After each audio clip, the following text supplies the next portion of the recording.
What's going on, everyone? It's Ben from YGO from Zero, back with another retro Yu-Gi-Oh video, and this is going to be a fun one as we're going to be diving into the new cards introduced to make the format known as Stein Format. Now, this format was based around the December SJC San Jose event in 2006 and used the September 2006 ban list. And there's a lot of very interesting new cards that get added to the format from Chaos Return Format. If you aren't really familiar with my coverage of Chaos Return Format, you can definitely go check some of the videos I did on that, and then the videos I did on the forums beforehand. But if you're just diving into this video, just new, not really familiar with the channel at all or my coverage of these formats, don't worry. You can just view this as a video going through a bunch of cards from the middle GX era, and also some of the ban lists from around this time. So we're going to be talking about Stein Format, and the first thing that you want to know is that the format used the September 2006 ban list in the TCG. And if you go onto Dueling Book, let's say, and you look up the September 2006 ban list here, you see Stein on the list, banned. So you're like, why is this format called Stein Format? That doesn't really make sense if Stein is banned. Why are we calling it that? Well, the reason why Stein is actually on this list here is because there was actually an emergency ban of Stein. And this happened as, sort of the first emergency ban in the game's history, where in December, later in December of that year, Stein actually got hit because it was just so dominant and so degenerate that people just wanted it gone, and Konami, or I guess Upper Deck Entertainment at this time, agreed, and they banned this card, eliminated it from tournament play. So that's why it's listed as being on the September 2006 ban list, but for Stein Formats itself, this card is indeed legal, so it's not really going to be on here. So I'm going to just remove it from the ban list section here. I just wanted to open by talking about that because it is a discrepancy that can be very confusing for if you're trying to build in this format. Diving into the list itself, there isn't really too much to talk about here. Most of this is the same. There are some notable differences, though. One of the most notable differences is that Chaos Sorcerer is actually banned now. This card was unlimited, but I guess they felt like Chaos was just too powerful of a deck, so they just hid it entirely, dropping it to banned and joining the Chaos Emperor Dragon Envoy at the end and Black Lotus Soldier Envoy at the beginning here, which is kind of exciting. It's cool that Chaos Sorcerer started off the Forbidden List sort of thing. Banning cards was really because CD was just so dominant and so degenerate. And now Chaos Sorc is the last of these Chaos monsters to fall to the list. And so Chaos is a bit dead in the water now as a strategy. There aren't really any other Lights and Dark banishing that you can do with it. So Chaos isn't in this format, but it's just kind of interesting to see that, they took this extreme measure and just banned this card completely to get it out of tournament play. Other than that, for the monsters, most of these have been on the list before. Cyberdark, Fiberjar, they're both on this list for being kind of degenerate flip monsters. You've got Magical Scientist for just being able to bring out so much. Mercura for enabling weird trap FDKs. You got Serpent here as a recurable resource. Trident Environments because this is basically a board wipe a lot of the time. The new card on this list for the rest of the monsters is Tsukiyomi here. So this card's banned, getting rid of GOAT control once and for all, taking out this card Behind the Shed along with the newly banned Thousand Eyed Restrict as well. So both these cards got hit because I guess people were just too afraid of GOAT control as well. Or maybe they thought that with Chaos, falling by the wayside, people thought that GOAT control would be so much better and able to thrive in the new meta that arose. So they banned this too. I don't quite know.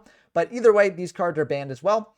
Witch and Yada are also both on the list here. Witch because it can search out a lot of powerful monsters from deck, and Yada because it can enable a draw lock that can just end games in a very unfun way for a lot of people. For the spells, pretty much this is all the same. You got your initial power 5, Pot, Raigeki, Dark Hole, Monster Reborn, Chain of Heart, all just incredibly strong. For your hand rips, you've got the Forceful Sentry and Delinquent Duo. Confiscation not being on the banned section of this list, although you will see it later in the limited section. For some reason, I don't know why they felt like they had to keep one of these legal, but hopefully that does get fixed in the near future.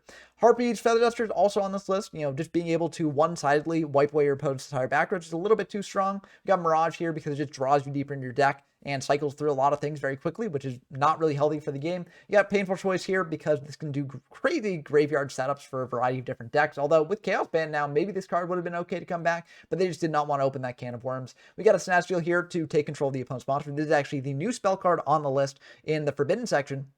And I think that's very good because, Snatch Steal, Change of Heart, etc. Those cards are incredibly strong with very little downside. So I think just banning those cards is generally good for the game. And Butterfly Dagger Elements here for weird FTKs that you can do with Gear Freed and Library.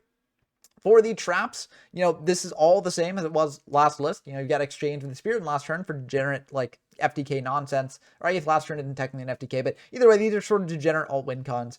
You get Imperial Order because this is just a degenerate card in general, shutting off spells in a one-sided floodgate. And I call it one-sided because if you want your spells for your turn, you can just shut this off and then use your spells. It's just too strong of a card. So this card deservedly is banned. Time Seal's here as well for weird Mask of Darkness loops that you can do. Although with Tsukiyomi banned now, they probably could have brought this back. But I guess they're being a bit cautious with that. But that's going to do it for the ban list. Let's dive into the limited list now.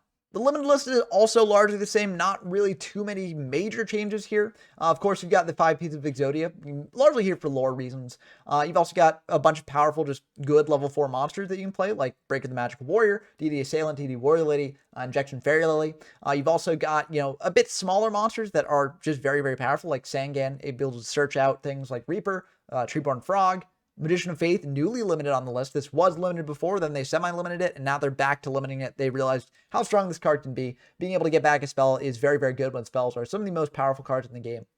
We've also got Mask of Darkness here, which I think is mainly here because it could do Sook loops into like time skills and stuff like that. With Sook banned, this card probably could come back and be fine, but I guess they were just being overly cautious here. We got Morphing Jar as well to like basically hurt Empty Jar. But with Cyberdark banned, does this need to be on the list? Maybe not, but I guess it's really good in Dark Worlds too, so maybe they're afraid of that deck. We got Night Assailant here because at 2 copies, it could basically form an infinite resource loop where you pitch one and then you get back the other. So it makes sense why it's still limited on this list here. For the bigger bosses, we've got a Demok here and a Jinzo and a Nepthys. I mean, these cards are all individually powerful, so it makes sense why they're all limited to 1 here. And for a new boss monster, we've actually got Victory Dragon. Victory Dragon is mainly here because it causes like ruling headaches, because basically what it would do is if you, finish your opponent off by attacking with this card, you win the entire match. But in the TCG, you could just surrender as your opponent goes to attack with Victory Dragon. So there's no real situation where this would be able to actually resolve its effect. And that leads to weird like rulings, judge calls, and things like that. So I guess they just limited it here because they did not want to see this card. And limiting it is, it probably won't see play anyways, but like limiting it definitely forces it to not really see as much play. We've also got a Twin-Headed Behemoth here. Just a recurable body that can come back, I guess. And we've got a Protector of the Sanctuary as well. Also, as a note, Reaper was also not limited beforehand, so this is another new addition to the list. I think this card is generally fine, but I do get why it's here, especially if you're removing the Chaos stuff, which is a good way for a lot of decks to deal with Reaper. It makes sense that you'd limit this thing down to 1. For these spells, there also isn't really like too much new on the spell side of things. Most of this is stuff that you've seen before. We've got Coffee as our hand rip here. I don't know why this is still in the game at 1 copy. I feel like this should be banned by this point, but this is how they were doing it at the time. We get Card Destruction here for mill strategy, I think. We've got Graceful Charity here. Don't know why this is still legal. This card should also be banned like Coffee, but it's still around now, so you can still play around with it if you want to. We got a Pot of Avarice here to draw deeper into our deck after shuffling back 5. This card is probably not too broken in this format, but for decks that can abuse it, it's probably better to just limit it to 1. We got a Premature Burial to bring back our monsters. We've got a Heavy Storm and an MST for spell and trap removal. We got Knock here. This is newly limited. It was semi-limited, but I guess they felt it was too strong, and so they wanted to limit it to 1 copy here. We got a Book of Moon as well, limited. Very, very versatile card. This is one of the fair cards, I think, in the game at this point, but it does make sense why it's limited because while it is fair, it is still very, very strong. We got a Meta and a Scapegoat. Again, just hitting that goat control strategy. They did not want it resurfacing. We got a Last Will, which I felt like, this and also the limited removal here, they probably had these on there just to be like, well, with these both limited, surely Stein won't be that big of a problem, right? But unfortunately, Stein was a very big problem. So while these were limited to, I think, curb that strategy a bit, it did not quite work. We've also got a Mage Power and a United Withstand to, stop any degenerate strategies where they just equip a bunch of equips to something like a Hayabusa Knight or a Benkei and attack in for game. We've got a Level Limit Area B because, stall cards are generally not really the most fun to play against. We've got a Swords for a similar reason on here. And lastly, a new card that I'll be getting into later in the video is Future Fusion. Now, Future Fusion is here largely because it could dump a bunch of cards into graveyard really quickly, and that's very strong in certain decks. So it makes sense why this thing was limited. And I'll get into the combos that you can do with this thing later on in the video because this is one of the new cards introduced into the card pool. But suffice to say, this is mainly just here because it could turn into basically like a Painful Chase on steroids. So I think that it makes sense to be here. Next up for the traps, a lot of this is also relatively similar to what came before, although there are some notable differences. Firstly, we got Mirror Force and TT. These were already limited before. I think it's good to have these in the format because they're generally things that you can play around, but they are still very powerful. So you have to respect them. I think that makes for better games overall. Ring is now not unlimited, but it's unbanned, and so it's now limited to one copy. You can play one copy in your deck, and this is a very, very powerful card that I assume most decks will be playing because it's very, very strong. It's kind of like TT and Mirror Force, except it's much harder to play around. So I'm not necessarily sure if this should still be banned at this point or if limiting is fine. I guess we'll see in some of the games that we play here. But if we're talking about burn, Seeds Fire and Magic Cylinder, both still limited. These were limited before, but it makes sense why, these are limited here, especially if you're bringing back Ring. You don't want to enable more burn strategies. We got a call to bring back our stuff, and we've got 2 new limits here in the trap section for the last 2 cards in this video. We've got Gravity Bind here. Again, just like level limit Area B, you don't necessarily want just floodgate cards around in the format. Also, we've got Ultimate Offering here. This card probably didn't need to be hit around this time. However, it does make sense knowing some of the card releases on the horizon. So it makes sense why this thing was limited prematurely. But that's going to do it for the limited section here. Let's finish off the forbidden and limited list by diving into the semi-limited cards. Lastly, diving into the least important part of the list, arguably, we've got these semi-limited lists here. Cards that you can only play at 2 copies. And there have been some changes in this section. But again, it didn't really matter too much because, whether it's at 2 or 1 or 3, the semi-limited list is sort of in a weird spot where a lot of these cards are like, relatively okay being, at any one of those spots. And doesn't really change things too much. Now, one of the bigger changes on this semi-limited section is Exiled Force being now at 2. It was limited, but now it's at 2 copies. So it makes the Warrior package a little bit better. I'm not really sure if it adds too much because it does still cost your normal sum to pop your opponent's thing. And you have Monarchs running around as a powerful deck, which, Zaborg does the same thing, but it retained a body for you. So I don't know, whether having 2 is going to make or break these sort of decks. Also, there's a card that you often just search off Rhoda anyways, so you don't really care about having the second one as much. But it is still a very good card, so I'm curious to see what decks do with it. The other 2 monsters here were here before, Manticore of Darkness and Apprentice Magician. Manticore is here mainly because it can do weird loops with another Manticore, and card safe returns drawing your entire deck. Apprentice is here because it can go into things like Magician of Faith, and now that that's limited, this card gets a little bit worse, but it's still a decent card overall. Apprentice Monarch is still a deck you can play. So, it is good to know about here. And speaking of Apprentice Magician, one of the most powerful things you can do with it in this format is creature swap to your opponent, attack into it, and then get a set spellcaster. I don't necessarily think this combo is like the best thing in the world, but it is a deck that people were playing at the time and that people continue to experiment with now. So it is something that you have to know about if you want to play this format. And it makes sense why creature swap is at 2, since that was seeing play at the time. We got Reinforcing the Army still at 2 copies. This has been here largely, through most of its history. It makes sense given some of the powerful warriors that you can search out with it. True Nade is now semi-limited to 2 copies. I think that's a very, very good thing. Curbs the power of certain FTK strategies, and also Stein decks as well. If they go for True Nade and they're all in on Stein OTK, they have potential ways to kill you through a lot of different things. So it makes sense to semi-limit this card here. We got Upstart Goblin as well. This was already semi-limited here, but I think this is a fine semi-limit. Honestly, could be at 3 at this point in the game's history, but it makes sense why it's here at 2.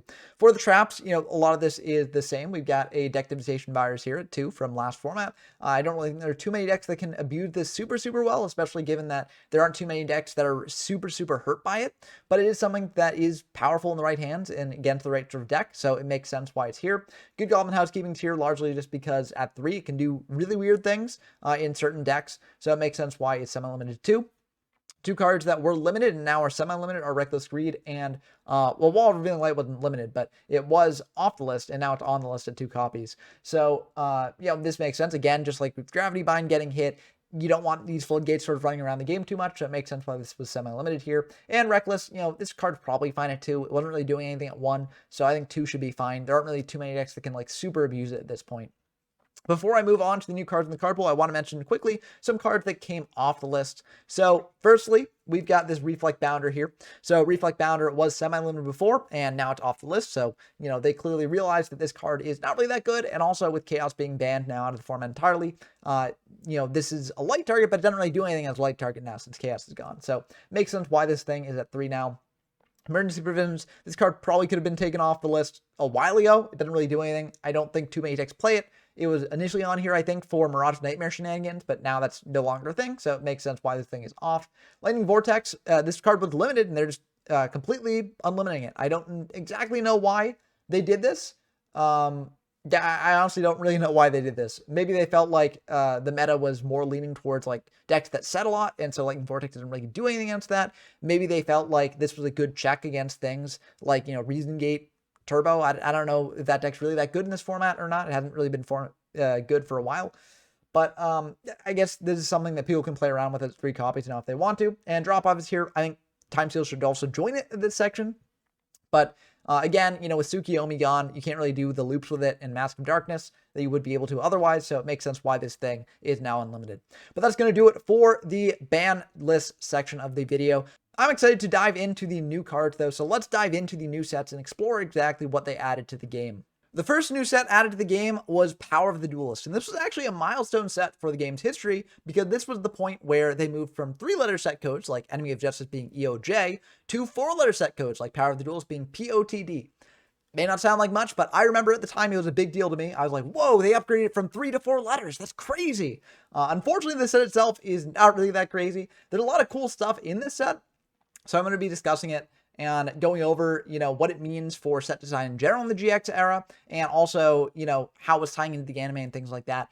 But in terms of like meta relevant cards, there aren't really many cards here that made a super big splash, both in the meta at the time or the meta as a whole, going later in the game's history. And that will be a bit different from the next set that I'm going to be showing off in this video, but we still have Power of the Duelist to go through, so let's not get too far ahead of ourselves. Now, some of the more generic meta relevant cards that are in this set, I'm going to start with some of the ones that are not as powerful because I think that the other ones will lead into the other section of the video a little bit better. So let's start with Mausoleum and the Emperor. Now, this card is not going to make or break a lot of different decks. It's a field spell.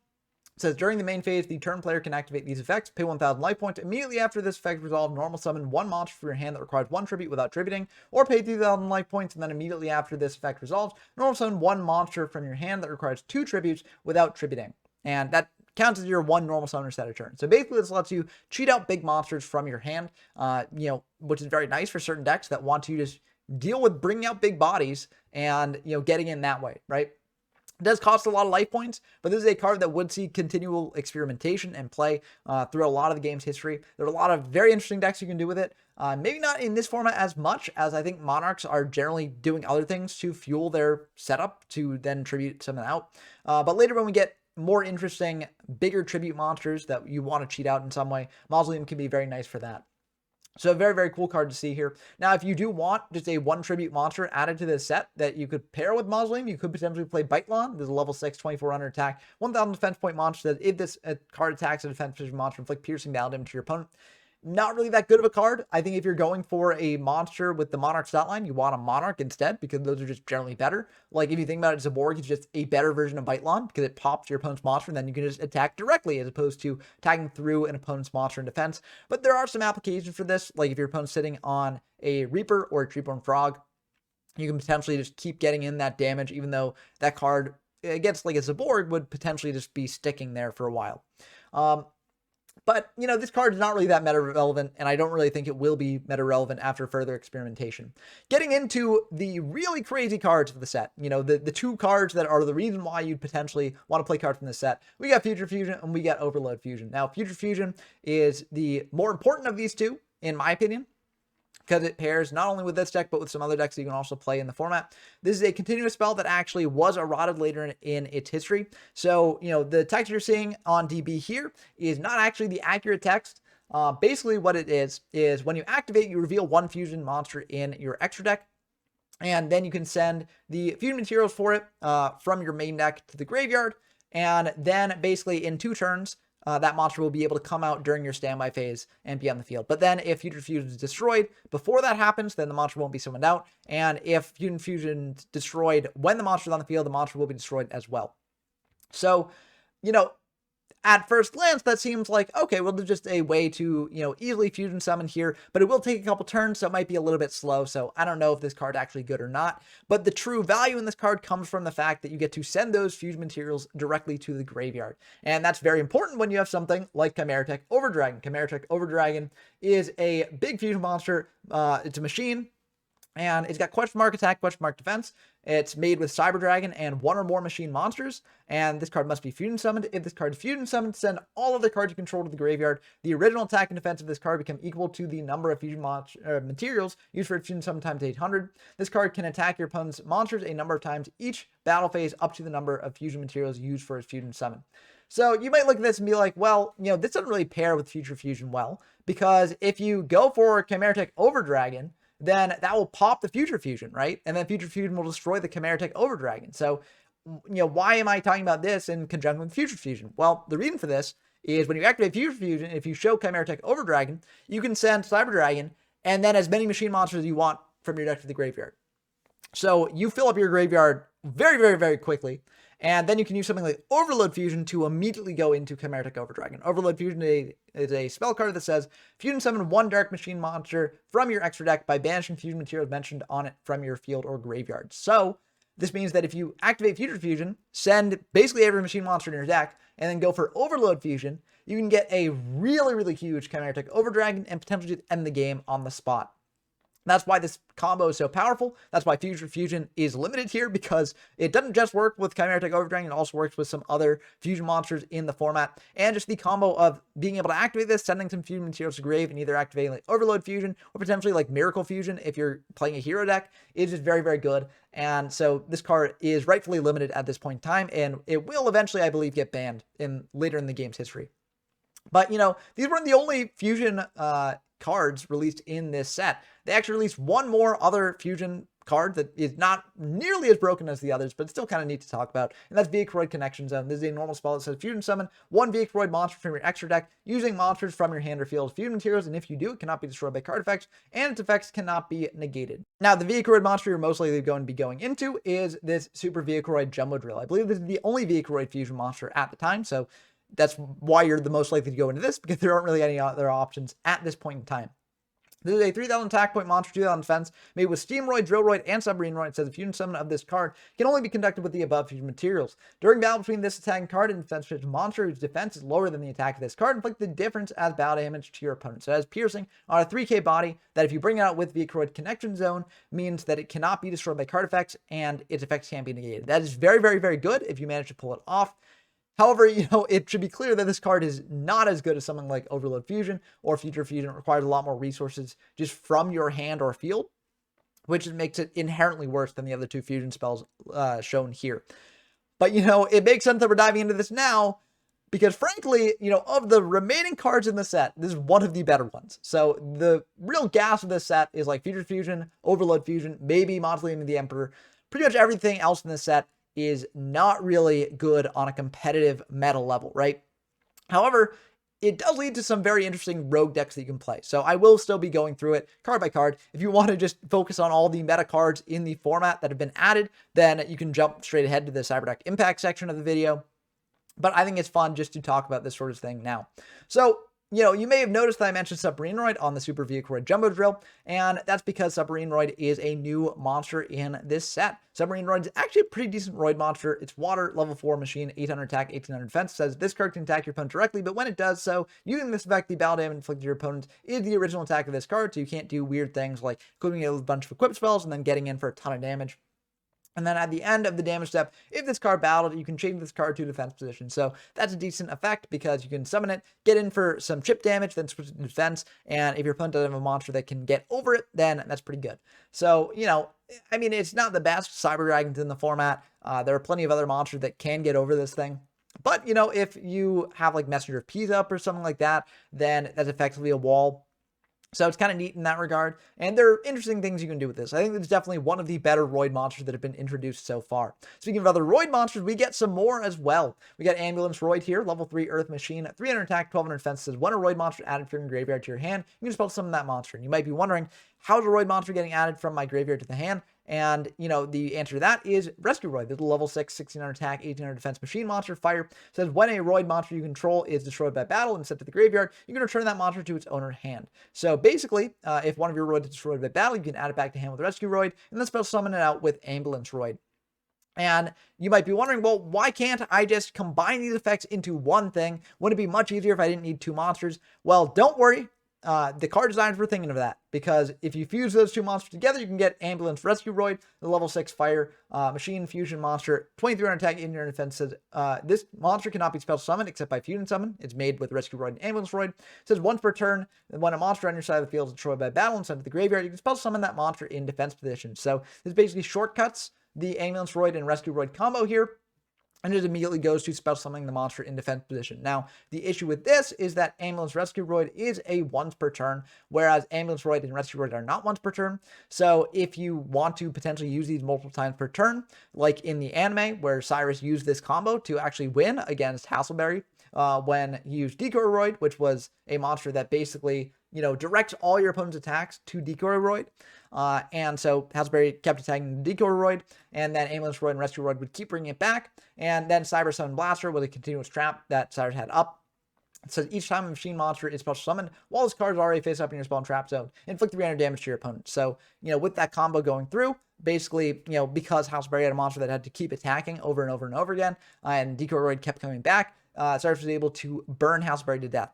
And so, this combo is here in this pack if you want to play it, which is actually kind of cool. And it may seem weird that I'm hyping up this anime combo actually coming into the game in this pack, but I do think that it is somewhat unique, because a lot of the times in the Yu-Gi-Oh anime and the Yu-Gi-Oh GX anime, you have characters playing with cards that cannot be translated into the Yu-Gi-Oh series, right? Or if they can be translated, they are watered down immensely to actually make it so that they are not game breaking, right?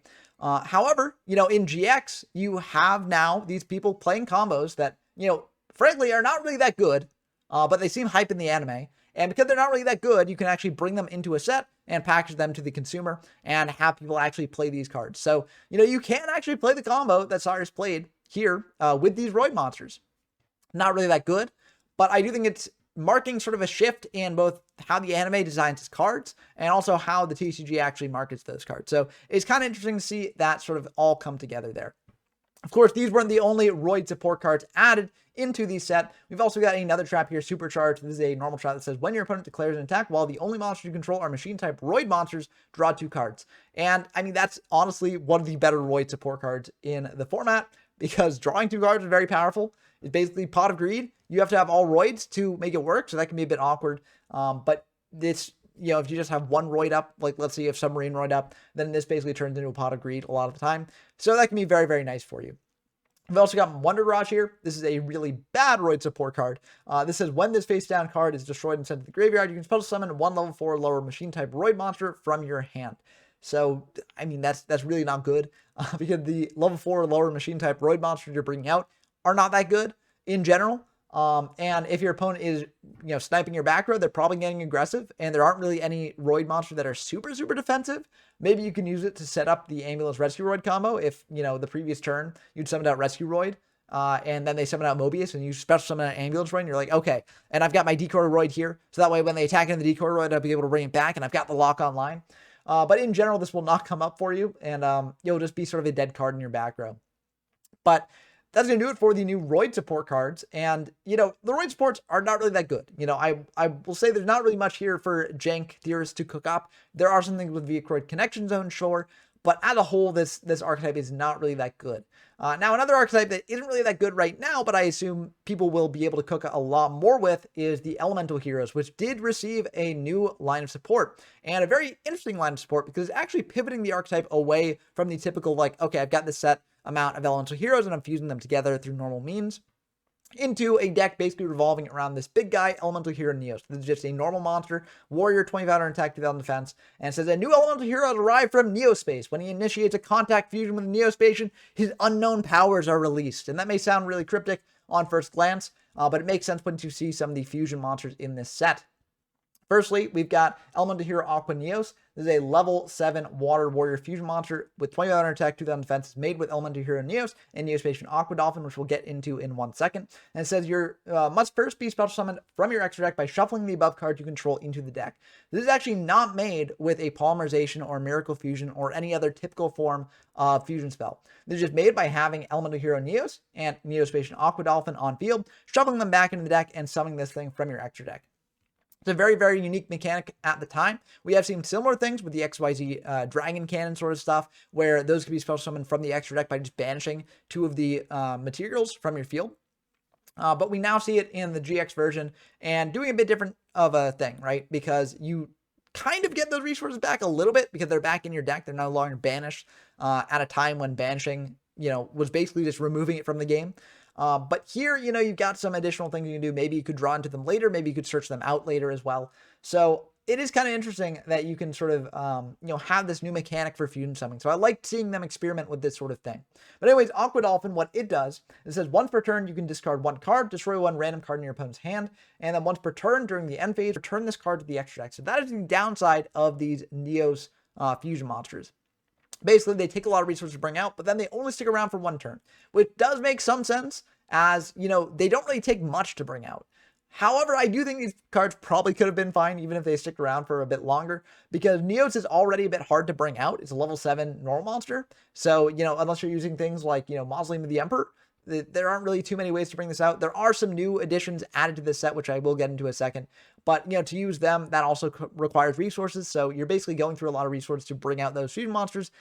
And then they go back to the extra deck. So they don't stick around long enough to actually make too much of a difference. Now, there are some ways that you can get around that restriction, namely Neospace, but I'll get into that after I've covered some of the other Neospatian monsters. Now, first, I figured since I talked about its fusion, I should talk about Aqua Dolphin itself. So, level 3 water monster, warrior, 600 attack, 800 defense, is 1 per turn. You discard 1 card, look at your opponent's hand, and choose 1 monster. If you control a monster with attack greater than or equal to the attack of the chosen card, destroy the chosen card, and if you do, inflict 500 damage to your opponent. Otherwise, take 500 damage. So the clear intention of this card is you have it out on the field with Neos. You discard 1 card, you look at your opponent's hand, they likely have a monster with less than 2500 attack, you destroy that monster, then you go into an Aqua Neos, and then you discard another card and get another card out of your opponent's hand. So basically you're ripping your opponent for 2 cards out of hand. However, you have also gone down 2 cards from hand, and you're losing a lot of resources at the end of the turn because you're investing this into an Aqua Dolphin, or not an Aqua Dolphin, but an Aqua Neos. And so it doesn't really feel the best to me here. However, it is interesting to see them going for those sorts of strategies and, sort of having those synergies built into the cards here. Next up, we've got Neospatian Dark Panther. This is a level 3 Dark Beast, 1000 attack, 500 defense, at 1 per turn. Target 1 face-up monster your opponent controls until the end phase. This card's name becomes that monster's original name. Also replace this effect with that monster's original effects, if any. That's kind of a neat card, right? If your opponent has a powerful monster on their side of the field, you can potentially target it and then take control of its effect. This can also get kind of funny if they've got like Spirit Reaper up and you summon out Neospatian Dark Panther, you target the Spirit Reaper. The Spirit Reaper will destroy itself, but you then get the effects of the Spirit Reaper and then can attack indirectly and rip a card out of your opponent's hand. That's kind of a neat synergy. There are, I'm sure, plenty of other synergies that you can find with Neospatian Dark Panther against certain other cards that your opponent might control. But a lot of the times that's very situational, so I'm not really sure if this is a card that you can tech into a general good stuff style deck. However, this does allow you to tag out with Neos into the Elemental Hero Dark Neos, which is actually the cover card for this set. I don't know why they picked Dark Neos for this set. I mean, you might have just picked regular Neos here, honestly. But I guess Dark Neos was a rare card, so it makes sense why you'd go for this. And also, in my opinion, of the Elemental Hero Neos fusions, I do think that Dark Neos does look the best out of them, especially for a cover card. But that's neither here nor there. Let's dive into what this thing actually does. It's 2500 attack, 2000 defense, just like Aqua Dolphin, or Aqua Neos that is, and just like, spoiler alert, Flare Neos, and just like Neos. So no real stat changes for any of these cards, but it does make sense. It's kind of just supposed to be like, Neos putting on a new effect, right? Given to him by the Neospatians. But anyways, this is must first be spell summon for your extra deck by shuffling the above card you control into the deck. So summon just like all the other Neospatian fusion monsters. And it says you can target 1 face-up effect monster on the field, negate its effects while you control this face-up card. And once per turn during the end phase, return this card to the extra deck. So this honestly is kind of like a worse effect to me than Neospatian Dark Panther, because I feel like taking effect is in general better than negating an opponent's monster effect. But there are some potential applications for this thing. I can't really think of any super good ones off the top of my head besides the, just what I said with the Reaper. But if you've got not Darkspatian, but Neospatian Dark Panther out on field beforehand, anyways, you can already do that sort of application. So I don't really see what the point is in negating an opponent's monster effect. But I'm sure there are some applications where this can come up. I just can't think of any off the top of my head. And I think that in general, this card is a bit underwhelming compared to the other Neospatian fusions. Next up for these Neospatians, we've got Neospatian Flare Scarab. There's a level 3 Fire Insect, 500 attack, 500 defense. Says gain 400 attack for each spell or trap your opponent controls. So potentially if your opponent has a ton of spells and traps on their side of the field, this card can get up to a maximum of 35, or no, not 35. Let's see, 6 cards that they could have there. So 2,900. I was off by a little bit. But yeah, 2,900 attack at maximum. Most likely it's not going to get to that point. If your opponent has 3 back row there, thing gets up to 1,900 attack. Or no, not even that. 1,700 attack. So it's not even that respectable there. And if your opponent has 3 back row, they can probably use that back row in some way. So I don't know if this card is that good if you just want to play it for the attack stat there. However, it can go in with Neos into the last of the Neospatian fusion monsters in this set, which is Elemental Hero Flare Neos, the level 7 Fire Warrior fusion, 25 attack, 25 or 2,000 defense, that is. And it says must first be spell summoned from your extra deck by shuffling the above cards you control into the deck. You do not use polymerization. This card gains 400 attack for each spell and trap card on the field, and then during the end phase you can shuffle this card into the extra deck. Now with that beefy attack stat there, and also with the ability to gain attack from both your opponent's card and your cards, you could potentially buff this up even further, and that could be just a really good body. But do you really want a decent body when you've already got Neos on field already? You generally don't need to go like super high above 2,500 attack to be at a respectable attack set in this game at this period in time. So I'm not really sure if the effect is worth going that minus on resources, but it is something that you can go into if you just want a big body to potentially deal a ton of damage and maybe end the game. But yeah, it is a bit awkward to be sure.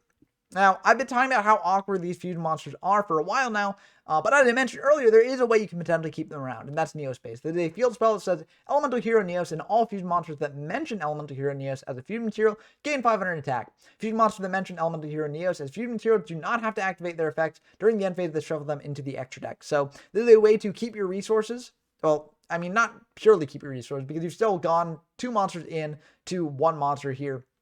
But it allows you to at least keep your fusion monster, keep the investment that you put into it, on field. And also the 500 attack boost is pretty decent.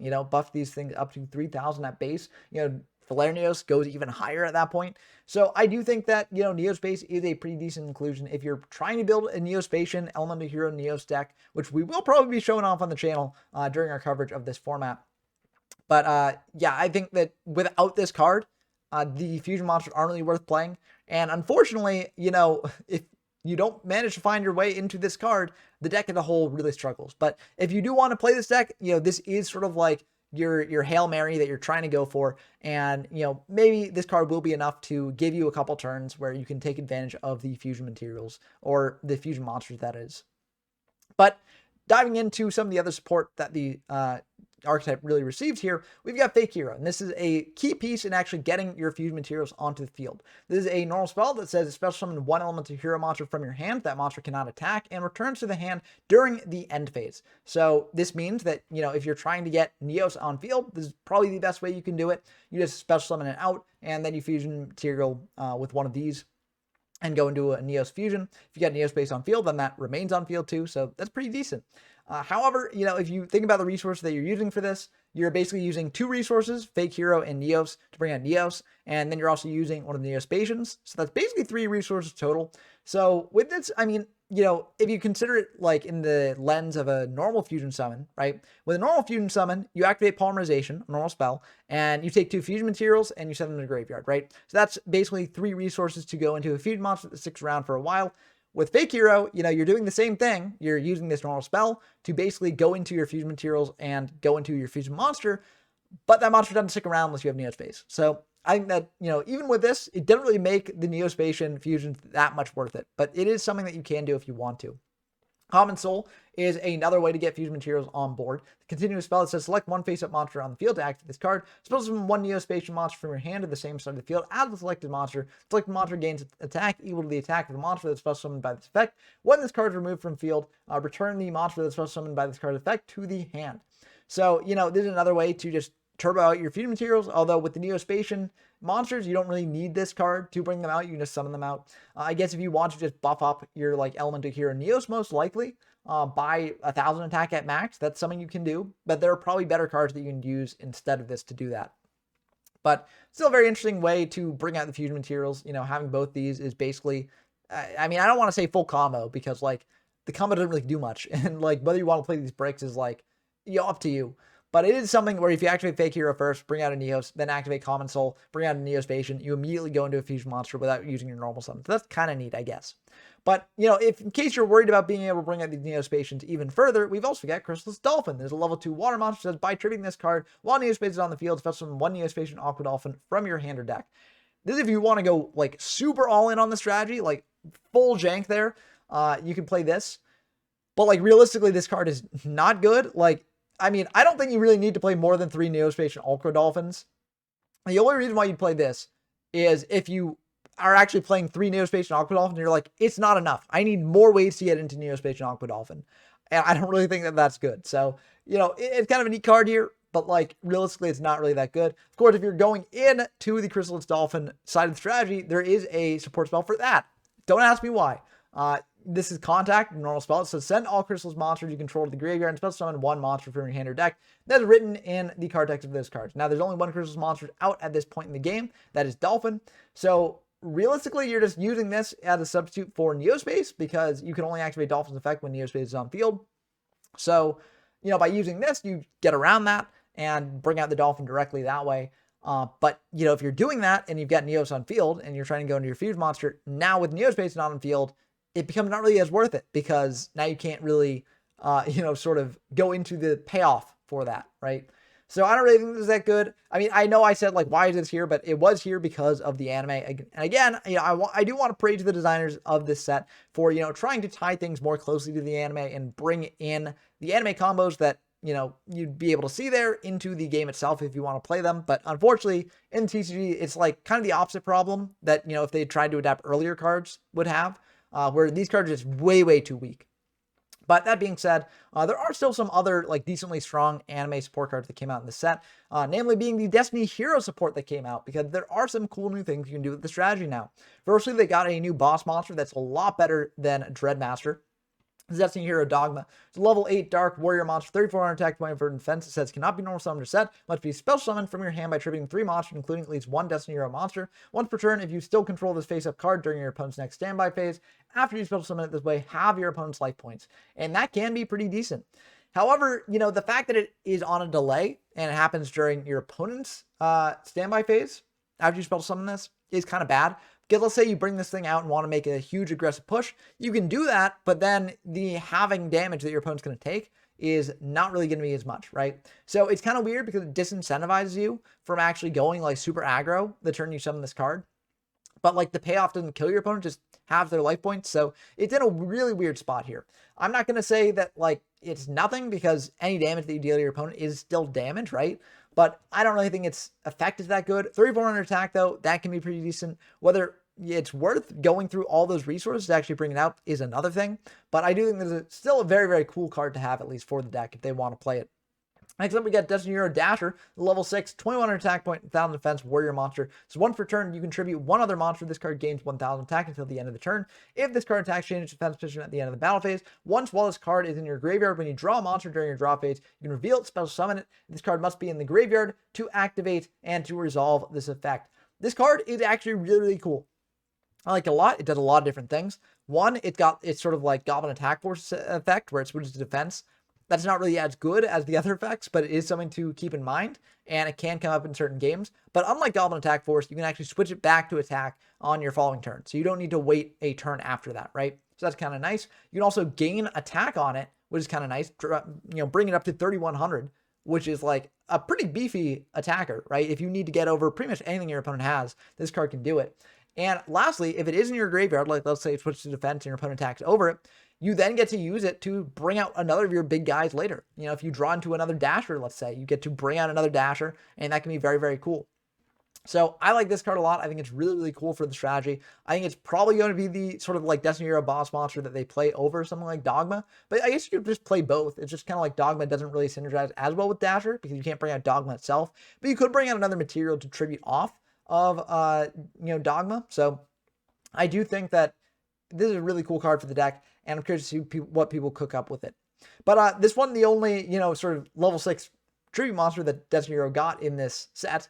We also got Diamond Dude, which unfortunately cannot be special summoned, so you can't pair it with Dasher. What is with the other Destiny Hero boss monster not being able to pair with Dasher? I don't know.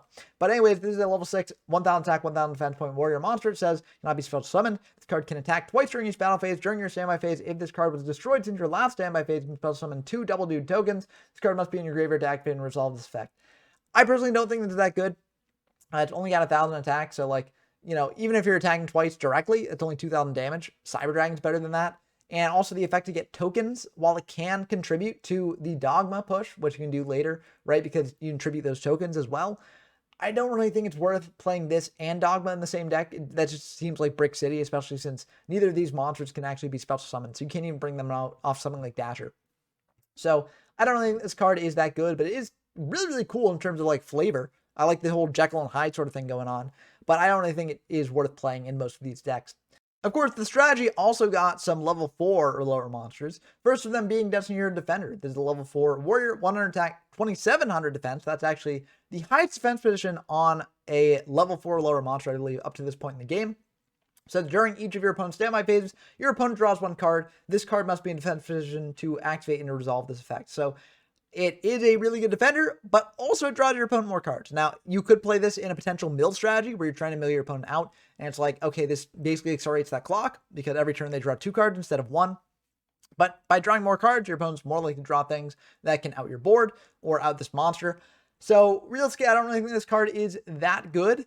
If you just set it as just a blocker, and then next turn you're tributing for something like a Dasher, that can be really good. I think that's sort of the intention behind this card. But, you know, I don't really think it's good beyond that. So I sort of go 50-50 if you do want to play this or not in a deck like this. But it is still very cool to sort of have that synergy with the tribute monsters. It just isn't quite good if it manages to last for quite some time.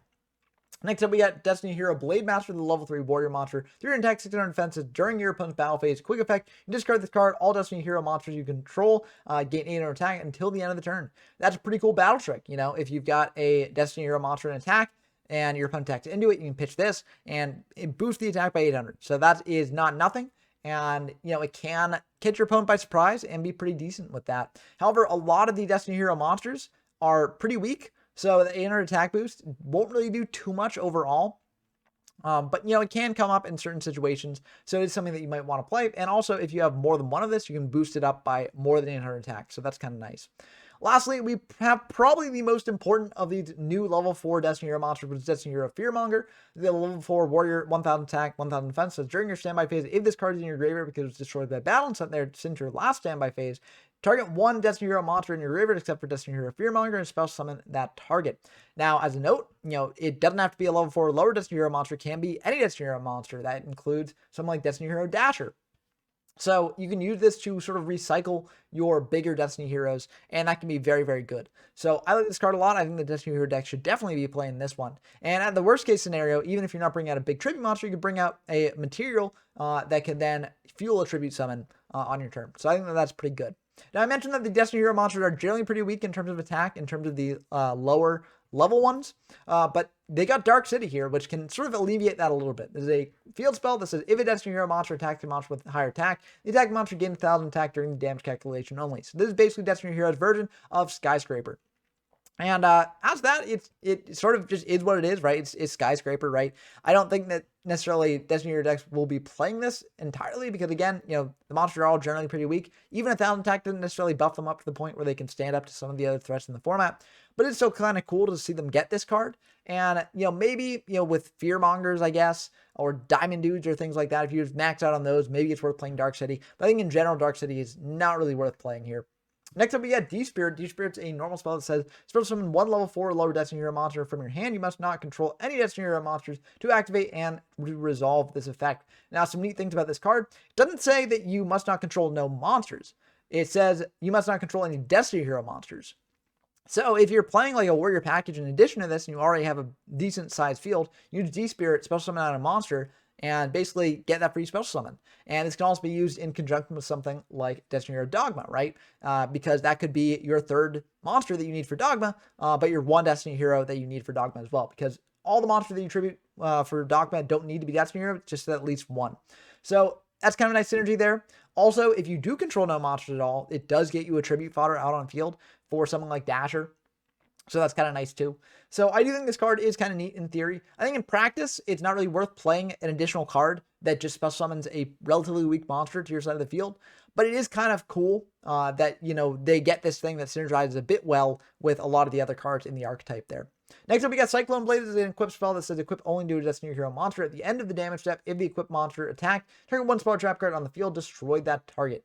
Now, the issue with this is that if you're attacking in with a monster, a lot of the back row that you want to hit are things like battle traps. And if your opponent sees you attacking with this thing on, they'll just use a battle trap on it, right? So it still trades the way it would have, but at the same time, it's not really getting its effect off, right? So I think in general, this card is not really that good and shouldn't really see much play. If you do want more spell and trap removal, you should play things like, you know, Mystical Space Typhoon, Dust Tornado, etc. But it is kind of interesting to see them get this card. I think it's largely here just for like an anime thing. But moving on to the traps, I think some of these traps are actually relatively good. First, we've got Destiny Mirage with a normal trap that says, when a Destiny Hero monster you control is destroyed and sent to the graveyard by an opponent's card effect, spell summon to your side of the field all Destiny monster heroes or Destiny Hero monsters that were destroyed and sent to either graveyard this turn. So that's kind of neat because, one, in the mirror, it goes pretty hard. I don't think you're going to be winding up in the Destiny Hero mirror that often, but it is something that you can consider there. But two, you know, it sort of allows you to recover from a battle phase, get a tribute material onto your side of the field, and that can be pretty decent. Now, it is very specific to only Destiny Hero monsters that were destroyed by battle this turn, or at least just destroyed. So even if by card effect, you know, you can bring them back. But, you know, realistically, oh, I guess it's just card effect. Okay, I misread this. So actually, I don't think this card's that good overall. It can't bring back things like Dogma, or it can't bring back Dasher, but it can't bring back Double Dude. Dasher is vulnerable to battle, so you don't really need to, you know, worry about the card effect. You really need to be worried about the battle there. But here, you know, you'd be bringing back Destiny Hero monsters that are destroyed by a card effect, and most of your monsters, they don't need to be destroyed by card effects, right? It can come up if, like, let's say, you know, you run into a Sacrifice 2 armor or something, and you want to bring back something. But most of the time, Mirage is not going to be live, and so I don't really think this card is that good. Damn, if only it said destroyed, like, in battle, but not just by card effect. I think it could actually have some potential, but as is, this card is not really worth playing, in my opinion. D-Chain is the other trap here. It says target one Destiny Hero monster you control, equip this card to that target, gains 500 attack. If it destroys an opponent's monster by battle and sends it to the graveyard, inflict 500 damage to your opponent. So this can give you a little bit of extra burn as well as a bit of an attack boost. But again, as I mentioned, the Destiny Heroes are generally pretty weak in terms of attack. I'm not sure that 500 will actually matter enough to make it worth it. But maybe in conjunction with Dark City, maybe the burn as well. You know, maybe this thing is potentially more worth it than I'm making it out to be. But I generally don't think this card is that good. Moving on from the Destiny Heroes, you know, we've covered Roids, we've covered Elemental Heroes, we've covered Destiny Heroes, but there's one more anime archetype that we have not gotten to yet in this set, and that is the Dinos. You know, I mentioned Hasselberry was the one facing down Cyrus in the GX episode where the Cyber Summon Blaster combo came up, and Hasselberry's big thing is dinosaurs. So we've got some dinosaurs here to talk about today. And the first of these is the new dinosaur boss monster, Ultimate Tyranno, level 8 dinosaur, 3,000 attack, 2,200 defense. Says this card can attack all monsters your opponent controls once each. During a battle phase, if you control an Ultimate Tyranno that can attack, monsters other than Ultimate Tyranno cannot attack. Now, it is important whenever you're playing with this card to check how this thing actually works in the given format that you're in, because there has been some confusion in the past over what the exact ruling on this card is. I believe at this point in time, Ultimate Tyranno had to attack all monsters your opponent had before any of your other monsters attacked. I'm pretty sure that's how it worked at the time, because that's how the errata was written at the time and stuff. But I might be wrong about that, so just be sure to check, you know, with judges and things like that. But I will be showing off a Dino deck later in the format coverage here, and so you will get to see this card in action. And at that point, I will indeed have this ruling completely nailed down. But right now, I'm like 90% sure that this card does work that way. But, you know, let me know in the comments if I'm wrong at this point in time. But anyways, you might be wondering how you could potentially bring out Ultimate Tyranno. I mean, it is a level 8 monster, and let's say you don't want to commit to a Mausoleum of the Emperor because it might give your opponent their own Ultimate Tyranno, which would be kind of scary. how can I bring this thing out? Well, there are a couple ways to do that. The most important one is probably Miracle Jurassic Egg. The level 4 dinosaur, 0 attack, 2000 defense, says while face up on the field, this card cannot be banished. Each time a dinosaur type monster is sent to your graveyard, place 2 counters on this card. Tribute this card, special summon 1 dinosaur type monster from your deck whose level is less than or equal to the number of counters that were on this card. So with this, after 4 dinosaur monsters have been sent to your graveyard, you can tribute this card off, bring out an Ultimate Tyranno, and get to town on your opponent's stuff. So that's kind of neat that you have this combo there. And you might be wondering, how do I get into the Miracle Jurassic Egg? I mean, I'm wondering how to get into Tyranno, and I guess Egg does it, but how do I get into this thing? Well, the answer is potentially Baby Ceratosaurus. The level 2 Earth Dinosaur type monster, 500 attack, 500 defense, says if this card is destroyed by card effect and sent to the graveyard, special summon 1 level 4 lower dinosaur type monster from your deck. Now, this card will go on much later in the game's history to be a key combo piece for the dinosaur deck and be extremely, extremely strong. In this format, not really that good. There aren't too many ways to trigger the by card effect destruction thing that you'd actually want to commit into this. And there aren't really as many payoffs for this card as there would be in later formats. But it is something that, all the jank theorists out there can start cooking up with this thing. I guess you can go into Sabersaurus. That's the new dinosaur type monster with 1900 attack here, which is pretty good stats on a dinosaur. So that's kind of nice. But realistically, there isn't really too much you can do with Baby Ceratosaurus here. But I'm sure that will not stop people from trying to figure out ways to break this card in this format. Moving on to the other dinos, we've got Black Sayo here, level 4 dinosaur type monster, 1200 attack, 2000 defense. Says if this attack position monster targeted for an attack, change this card to defense position. So this is pretty good. It allows you to get aggressive with this thing on your turn. But then if your opponent attacks in, it will switch to defense and thus wall off a lot of what your opponent has. Now, again, it won't wall off Cyber Dragon, but in that case, you're not taking damage from it. So at least, there's that. So I like this card a lot. I think it's kind of neat. And, I remember when I was pulling Power to the Duels, I really liked this card when I pulled it. So maybe that's coloring my judgment of it a little bit, but I do still think this card is not that bad. Next up, we got Black Terror, the level 3 wind dinosaur, 1000 attack, 500 defense. If this card is sent from the field to the graveyard, except by being destroyed by battle, return to the hand. So this is sort of a similar thing to the Baby Ceratosaurus thing, where, it's tough to trigger sending it from field to the graveyard without being destroyed by battle. There aren't really too many cards that do that super well. And the payoff here is arguably worse than with Baby Ceratosaurus because it just adds back to hand, which is not really the best thing in the world. But there are arguably some things you can do with it. Like if you're playing an Ectoplasma deck, you basically can send this along with Malstolv's Demise and do things with that. So I don't think this card is that good in this deck, and I'm not sure if there's a deck that can house it, but there are potential combos out there that maybe are waiting to be discovered here. And the last for the dinosaur support cards here is Fossil Excavation. This is a continuous trap. It says activate this card by discarding 1 card, then target 1 dinosaur type monster in your graveyard. Special summon that target. Negate the effects of that monster on the field. When this card leaves the field, destroy that monster. When that monster destroyed this card. So this is basically like a Call of the Haunted just for dinosaurs. And honestly, it's pretty decent here.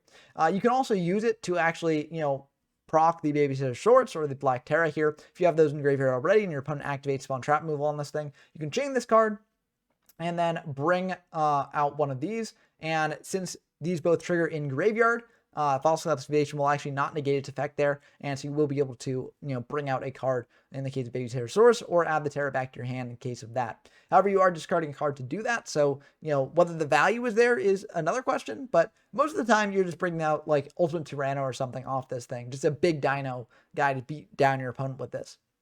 In that regard, this card can be pretty decent there.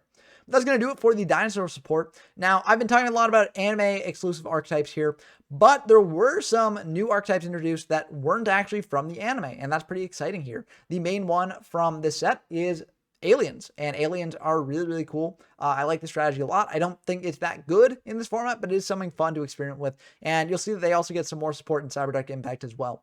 Alien Warrior is a level 4 1800 attack reptile type monster. Says when this card is destroyed by battle, send it to the graveyard, place 2 A counters on the monster that destroyed it. And if a monster battles, or monster with an A counter battles an alien monster, it loses 300 attack and defense for each A counter down it during damage calculation only. So from this, you can tell, okay, this deck wants to be placing A counters on my opponent's monsters because that'll make them weaker against the aliens, and that'll be pretty good for the deck. And the deck also has some other ways to do this, namely Alien Grey. This is a level 2 reptile flip effect monster, 300 attack, 800 defense. Says place 1 A counter on 1 face-up monster your opponent's side of the field. And then if a monster with an A counter, battle an alien monster, yada, yada, yada, lose 300 attack and defense. You know that drill. After this card has been flipped face up, when it's destroyed by battle, send to the graveyard, draw 1 card. That's pretty good. I mean, at base, this is kind of like a Dekoichi, because most of the time this will be destroyed by battle. and you get the draw. You also get some A counters on your opponent's stuff. That's pretty good for the deck. I think this is honestly one of the better aliens in the set for sure. Next up, we get Alien Skull. Alien Skull is a level 4 reptile, 1600 attack, 1800 defense that you contribute one face-up level 3 or lower monster on your opponent's side of the field. Just special summon this card to your opponent's side of the field. If you special summon this monster this way, place one A counter on this card, and you cannot normal summon or set the same turn. And then it's got the whole sort of effect here about the A counters battling and all that stuff and lowering the attack and defense. And you might think like, okay, you know, we don't need to see this text written out on every single alien card, right? Because surely it doesn't really matter that much, right?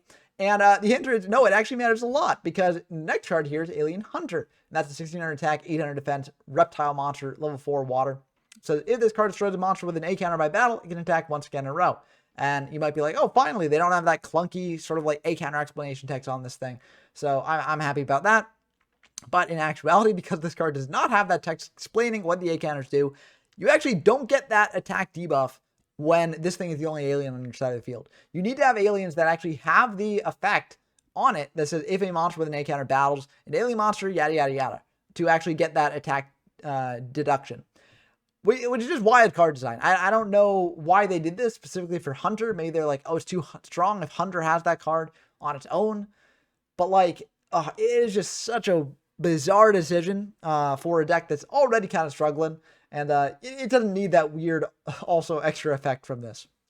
But that's how it goes sometimes with these sets. So it's very clear that the goal of the strategy is to put A counters on your opponent's stuff. And then you either get attack reduction or you get monsters that have special abilities that pair with the A counters. And if you want to search out these alien monsters, you have a way to do that in Flying Saucer Music Key. This is a machine light level 5, 1000 attack, 2000 defense. Says while this card is face up on the field, you can select and add one alien card from your deck to your hand instead of conducting your normal draw during your draw phase. So if you do really want that string of alien monsters coming, you can use Moves the Key to just get those cards to hand. 2000 defense is a decent enough wall to wall off a lot of what your opponent might have. So you can probably get this off a couple draw phases at least. However, there are some flaws to this. One, it's not technically an alien. So even if your opponent does have A counters on one of their monsters and you've got an alien on field that does reduce the attack, it will still be able to attack into this thing without losing any attack. So this means that things like Cyberdark can very easily run this thing over. In addition, oftentimes you just want to be drawing not the alien monsters a lot of the time because, frankly, a lot of the alien monsters don't really do much on their own. There are some that do some things, but realistically, they're never the card that you most want to see on top of the deck. So I don't really think this card is that good. Also, being a tribute monster is really unfortunate for this thing as well. Although you can potentially pair it with something like a Brainwashing Beam, which is a continuous trap. This is select one monster with at least one A counter on your opponent's side of the field and take control of that monster. And then during each of your end phase, we're to remove one A counter from that controlled monster. If all A counters are removed from that monster or that monster destroyed, destroy this card. So if your monster that you've taken with this thing is running low on A counters, you can potentially tribute it off for a Music Key and have this thing on your field, potentially search next turn, or just set it down as a wall.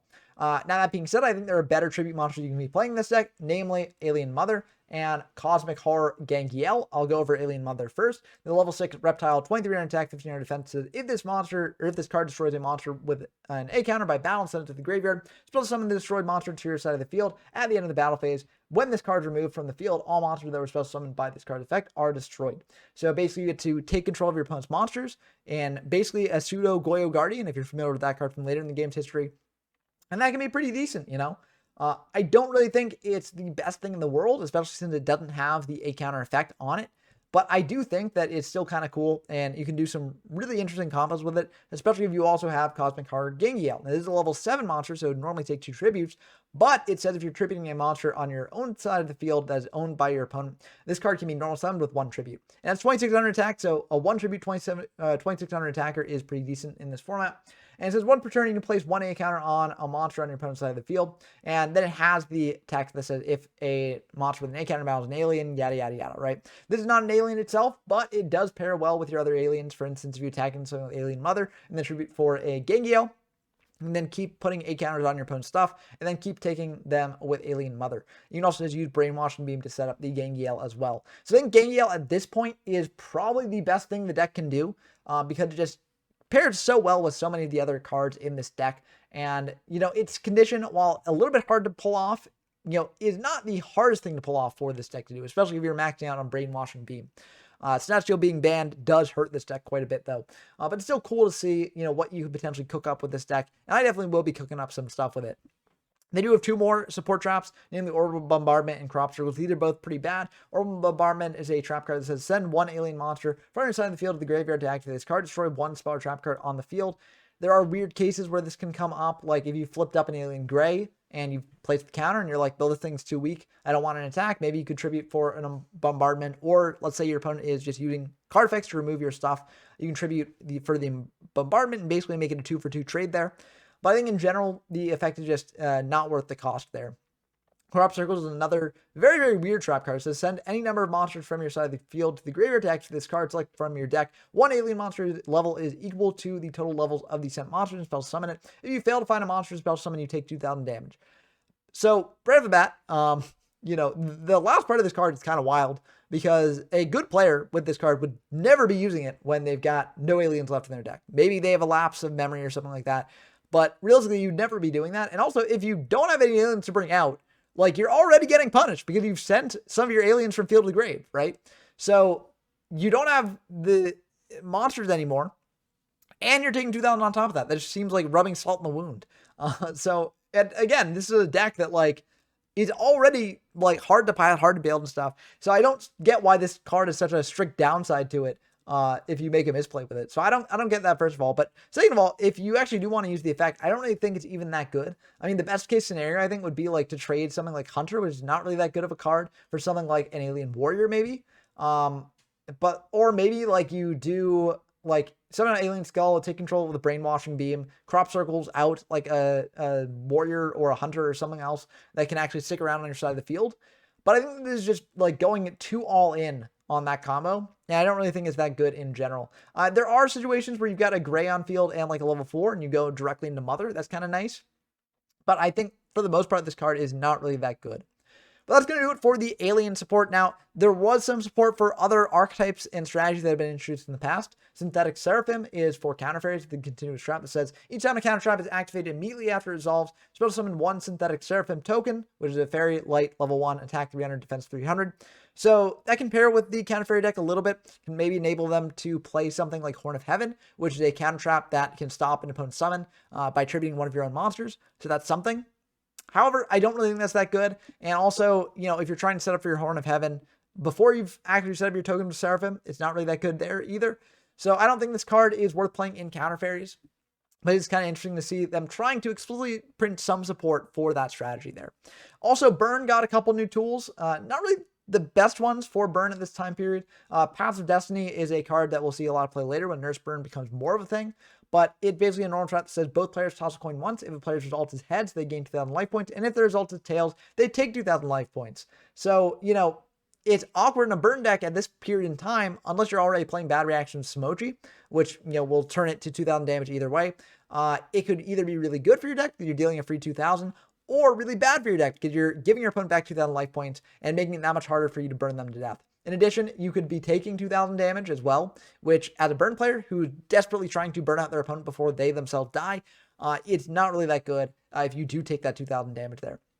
So I don't really think this card is worth playing in Burn at this point, but again, it will see play later on in different incarnations of the deck. There's also Royal Writ of Taxation. This card it's really, really bad. I don't like this card at all.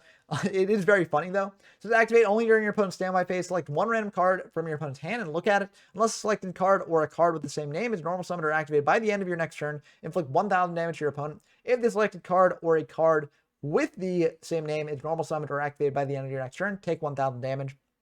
So this is a very, very big gamble, right? Because oftentimes, if your opponent has cards in their hand, they will be somewhat playable cards, right? It could force your opponent into a bit of a suboptimal play. Like, let's say you hit something that they don't want to commit just yet, and they're like, well, I got to commit it or else they take 1,000 damage. Yeah, you can force out that. But at the end of the day, if it's really that bad for them, they just won't commit it and take the 1,000. Because 1,000 damage is not really enough to actually make this card worth playing, right? So I don't think this card is that good. There are weird situations where, like, you use Trap Dust Shoot or something, get a peek at their hand, then you're like, okay, none of these cards are really that usable for them, so I'm going to go for Royal Writ of Taxation and pick one. Or maybe you hit something like Mirror Force, and you're like, okay, I just have to not attack in with my monster, and then they take 1,000 damage. But realistically, those are very, very niche scenarios, and the randomness of this card really, really hurts it a lot. And most of the time, your opponent will be getting the better end of this deal than you will be. So I think this card's worth playing, but I do think it's very, very interesting. Like, it's one of the weirdest cards I've seen in the game. And, maybe because it's so weird, people will try and figure out something that you can do with it. Next up, we got Rattlus the Starbird. This is very related to a later monster that will come out that I'm sure people recognize, but if you don't, I won't spoil it for you. But anyways, this is a level 3 Wing Beast effect monster, 800 attack, 800 defense. So this card gains attack equal to the level of the monsters that it battles times 200 during the damage step only. If this card attacks, it is removed from play at the end of the damage step and returned to your side of the field face its attack position at the beginning of your next turn's battle phase. So I think that's kind of a neat effect, where it basically like tags out for a turn and then comes back, and then you can just keep reusing it that way. But the more you look at this card, the worse it gets, because, I mean, it's great if your opponent doesn't have any monsters, because then you just keep getting in for more damage. But if they do have monsters, then this card can't actually get over too much. Like, let's look at level 4, because that's a very common level there. This card's gaining 800 attack, it's at 1600 attack. Okay stats into a level 4 monster, but a lot of times monsters in this format are going to be things like DD Assailant, okay, the Ghost Destroyer. There's a lot of good level 4 monsters that this card could be facing that all outclass the things in terms of attack. In addition, let's say you're going after a level 6 monster, because Monarchs are a big thing as well. That's only 2000 attack, and that can't clear a Monarch as well. So I don't think this card is that good. And if you don't attack with it, it doesn't tag out. So that means that you could wind up in an awkward spot where you just have to leave this card on your side of the field and in attack position, no less. And it's not really that good there. So I don't think this card is worth playing, even though it's got a very, very fascinating effect. Maybe someone can figure out something that would break this card some way, but right now I just don't see it. And lastly, we've got arguably the worst card in the set is Spell Calling. Normal spell, so when this face down card is destroyed and sent to the graveyard by the effect of a spell or trap, controlled by your opponent, select one quick play spell card from your deck and set it after showing it to your opponent. Multiple things here are wrong with this card. One, it's coming out at a time when Mobius the Frost Monarch is a very, very popular card, either in the main deck, in a Monarch deck, or in the side deck, for a lot of decks that would want to deal with back row, through things like stall or something like that. So right away, this is a red flag, because this card will not be triggered by Mobius or Break of the Magical Warrior or any monster that your opponent controls. So it needs to be triggered by things like Heavy Storm, Mystical Spades Typhoon, or Dust Tornado probably. Of those, Mystical Spades Typhoon and Heavy Storm are both limited, and Dust Tornado, while at 3 copies, is not played super heavily in a lot of decks. So, in the side deck, sure, but like, in general, this thing will not be getting hit. But also, if this thing does get hit, let's say that, your opponent uses spell and trap removal on it, and, they hit it, and it gets its effect, and you get out a quick play spell, right? You can't use that turn, right? Because you've set that quick play spell that turn. And a quick play spell can't be activated the turn that it's set. So you're basically telegraphing your opponent a play that you'll have later. But also, if they're going for spell and trap removal, oftentimes they're going for a big push. Now, of course, there are things that you can do to get around that in a sort of mind gaming way, right? Because a lot of times, if you're playing Dust Tornadoes or things like that, you will just end phase Dust Tornado whatever your opponent sets. So, for instance, if you set a spell calling with the prediction that your opponent will go for Dust Tornado and hit the spell calling, you'll be able to get a quickly spell out of your deck, set it face down for the next turn, and that will be live. But your opponent also knows what it is, right? Like, let's say you bring out like Econ or Shrink or Book of Moon, etc. Your opponent knows what's there. If they're playing Dust Tornado already, they're probably playing a pretty heavy spell and trap removal lineup, which means that they will be able to deal with that. And even if they can't deal with it through spell and trap removal, they can just play around it, right? Like, most quick play spells in this format are not game-breakingly bad to lose to, right? So they can just play into it, play around it, or just, do a variety of things to basically make it not really get too much value. So I think this card, really, really bad. This is one of the worst cards in the game's history up to this point, which is saying something because there are a lot of bad cards in the game. But I do think this does deserve to be mentioned in the running for that sort of thing as well. But that's going to do it for Power of the Duelist. This is a set that had a lot of nostalgia for me. I remember very fondly a lot of the archetypes in it. But, looking back on it from a competitive lens, it really is not that good. The competitive things in it are like Future Fusion, Overload Fusion, maybe Mausoleum, but pretty much everything else here is not really that good. It will make for some fun jank in this format, though. Now, the next core set, Cyberdark Impact, actually had a much bigger impact on the game. So let's dive into that now. Now, I remember at the time when Cyberdark Impact came out, the general reputation of this thing not being that good. And I can tell you as a kid who, pulled packs, opened packs and stuff, whenever I'd, basically thumb through my pulls from Cyberdark Impact, I was never really that happy. Because a lot of these cards, at the time just read terribly, right? And I will say, like, a lot of these cards are legitimately terrible, right? I will be going through a lot of them here, And there is a lot of Drek in this set. However, at the high end of the spectrum, where there are a lot of good cards there, the cards that are good are really good. And they will be very, very relevant for a lot of future formats in the game's history. So I do think this set is actually a lot better than people gave it credit for at the time. And I think, most people have that opinion, right? I'm not alone with that. And I'm not the first one to come up with that opinion. But hopefully going through all the cards in this set, we'll be able to show to you why a lot of the cards in the set are better than they may have first appeared to be. First up, we've got Instant Fusion. Now, this card, even at this point in the game, is still very, very good in my opinion. This is a normal spell. It says pay 1,000 life points, special summon one level 5 or lower fusion monster from your extra deck, but it cannot attack.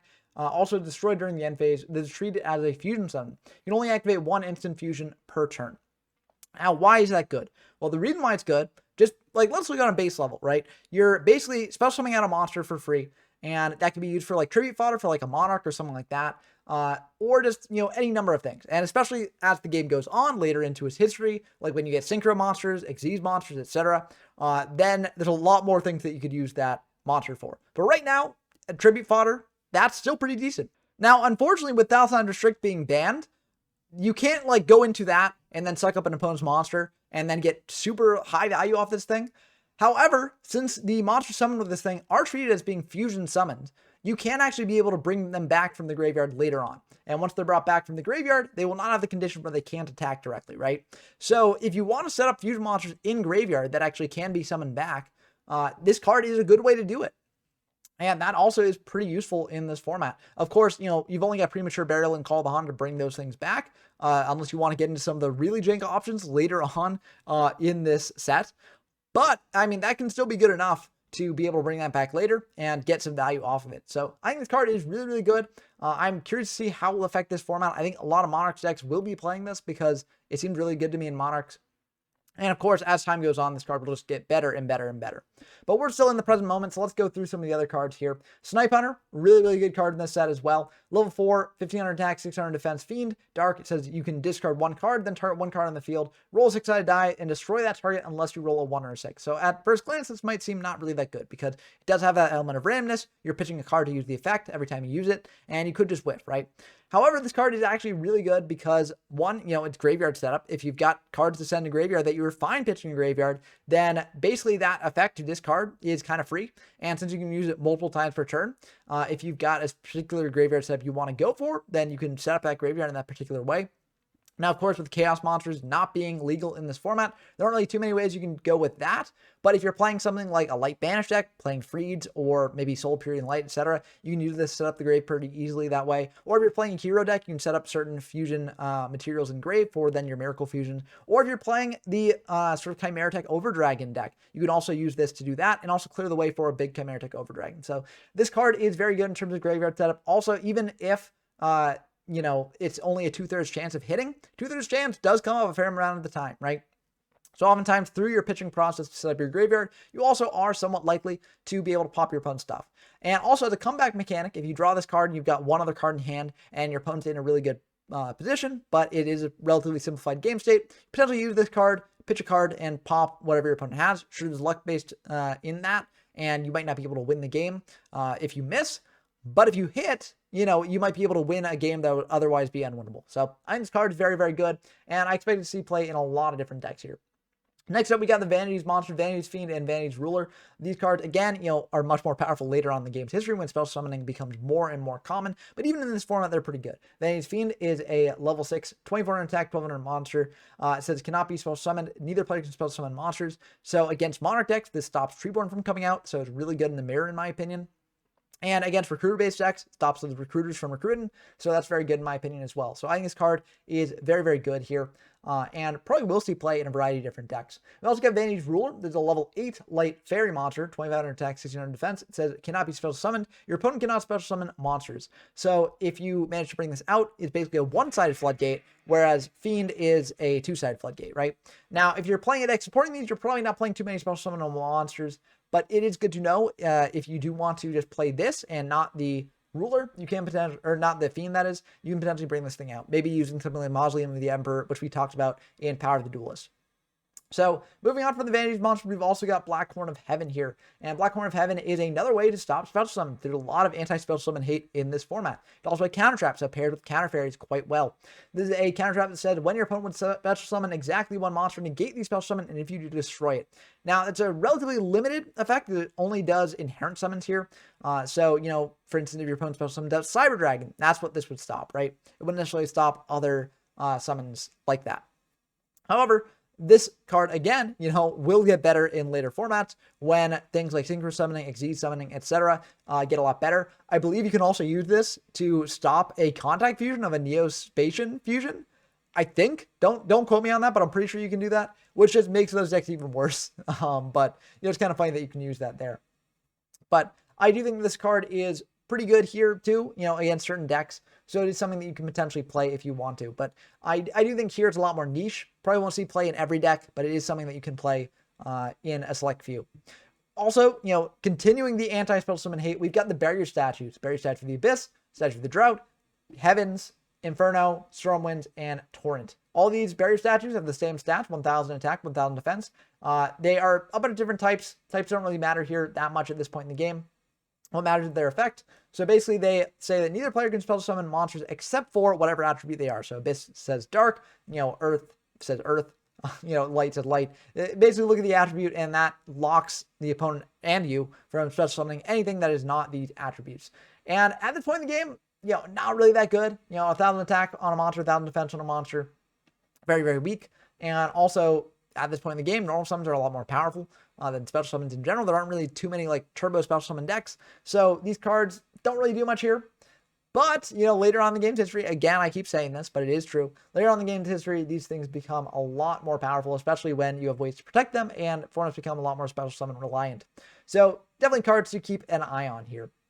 Now, for the last of the really like meta-defining cards that came out in this set, we've got Chain Strike here. This is a quick play spell. It says activate only its chain link 2 or higher, inflict 400 damage to your opponent times the chain link number of this card. You can activate this card if multiple cards or effects with the same name are in that chain. And this basically births a whole new deck known as Chain Burn. And it's basically using things like Chain Strike along with a lot of chainable cards like Jar of Greed, you know, Reckless Greed, etc. to basically draw deeper into your deck, set up big chain links, and, you know, activate Chain Strike, dealing your opponent a ton of damage and drawing into more burn traps or spells along the way. I think this deck is pretty good in this format, especially with Stein running around. It is a deck that can very quickly drop your opponent below the 5,000 threshold range they need for Stein. But, you know, it hadn't really seen the most success in some of the past tournaments that have been held in this format. But I could, you know, definitely see this card and this deck, you know, rising up in the future to dominate the metagame as well. I think it's very, very cool. It also combines two different things that this set does add to the game. One of which is Burn. You know, Burn has been around for a while, but there are some new Burn cards in this set. But the other is very, very unique to this set, and that has to do with chain links. Let's go over the Burn stuff first, because that's more standard. First, we got a Baki. This is a level 4, 1700 attack. Fire Monster. It says when this card is destroyed by balance of the graveyard, both players take 500 damage. Not that interesting, right? It just does a bit of incidental burn, as well as being a decently sized beater. So it's something you can play in a burn deck if you want to. Linear Accelerator Cannon is a normal spell. It says treat one monster and inflict damage to your opponent equal to the half that monster's original attack. If you activate this card, you cannot activate any other spells this turn. So, you know, if you've got a good enough monster that has a big enough attack that you want to use this thing to burn your opponent for a bit more, you can definitely do that. Although it is sort of anti-synergistic with the chain beat, or not chain beat, but chain burn strategy here, because you then can't activate Chain Strike if you use this. So, I don't think this belonged in a chain burn deck, but maybe in other decks it could see some use. I do think it's kind of worse Catapult Turtle or Ectoplasm, etc. But it is something that you could potentially experiment with if you want to.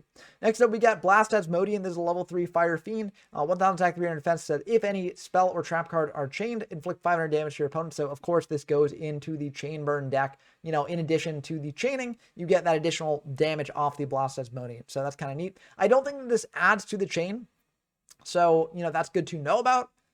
But, you know, if it does, that's pretty powerful for the deck, although it might count as the monsters with the same name being added to that chain, and that's, you know, conflict with Chain Strike. But there are some decks that, you know, if you do want to build up big chain links, this card could just deal a ton of damage as well. And, you know, it's good to know about here. Now, if we're talking about Asmodeans, Stray Asmodean is also in the set, and this sort of does the opposite of Blast Asmodean. 1300 attack, 1700 defense on level 3 Fiend. It says when this card is destroyed and sent to the graveyard by battle, both players gain 800 life points. This kind of does like an anti-burn thing. But it makes sense, you know, when his Blast Asmodean brother is burning, you know, Stray Asmodean is trying to heal the world a little bit. But of course, these are a lot less interesting than all the cards that actually chain. Let's start with Chain Detonation, because this is also kind of a burn card that also deals with that chain mechanic here.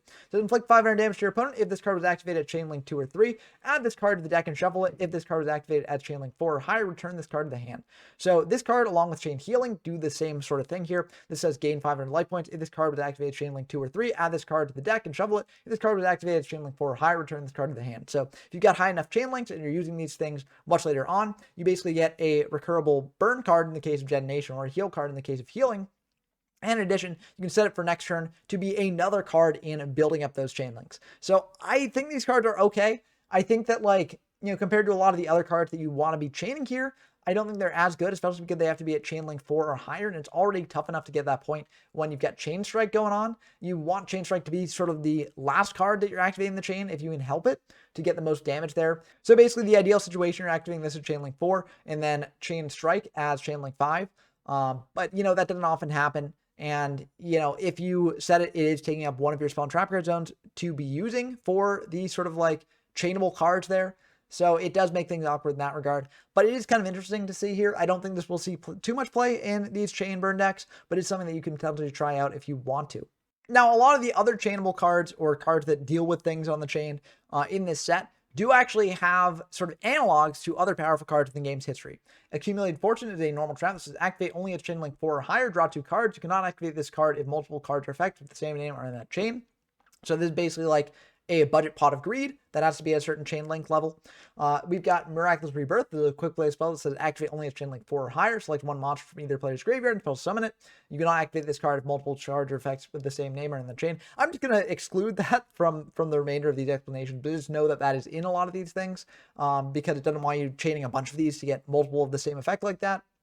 But again, this is sort of like discount Monster Reborn that you need to have pretty high in the chain. We've got Mystical Wind Typhoon. This is, you can activate only as chain link 3 or higher, so a little bit easier to access than things like Fortune or Rebirth. But still, it's still relatively high up in the chain. It says, destroy one spell or trap card on the field. You cannot activate this if blah, blah, blah, blah, blah, right?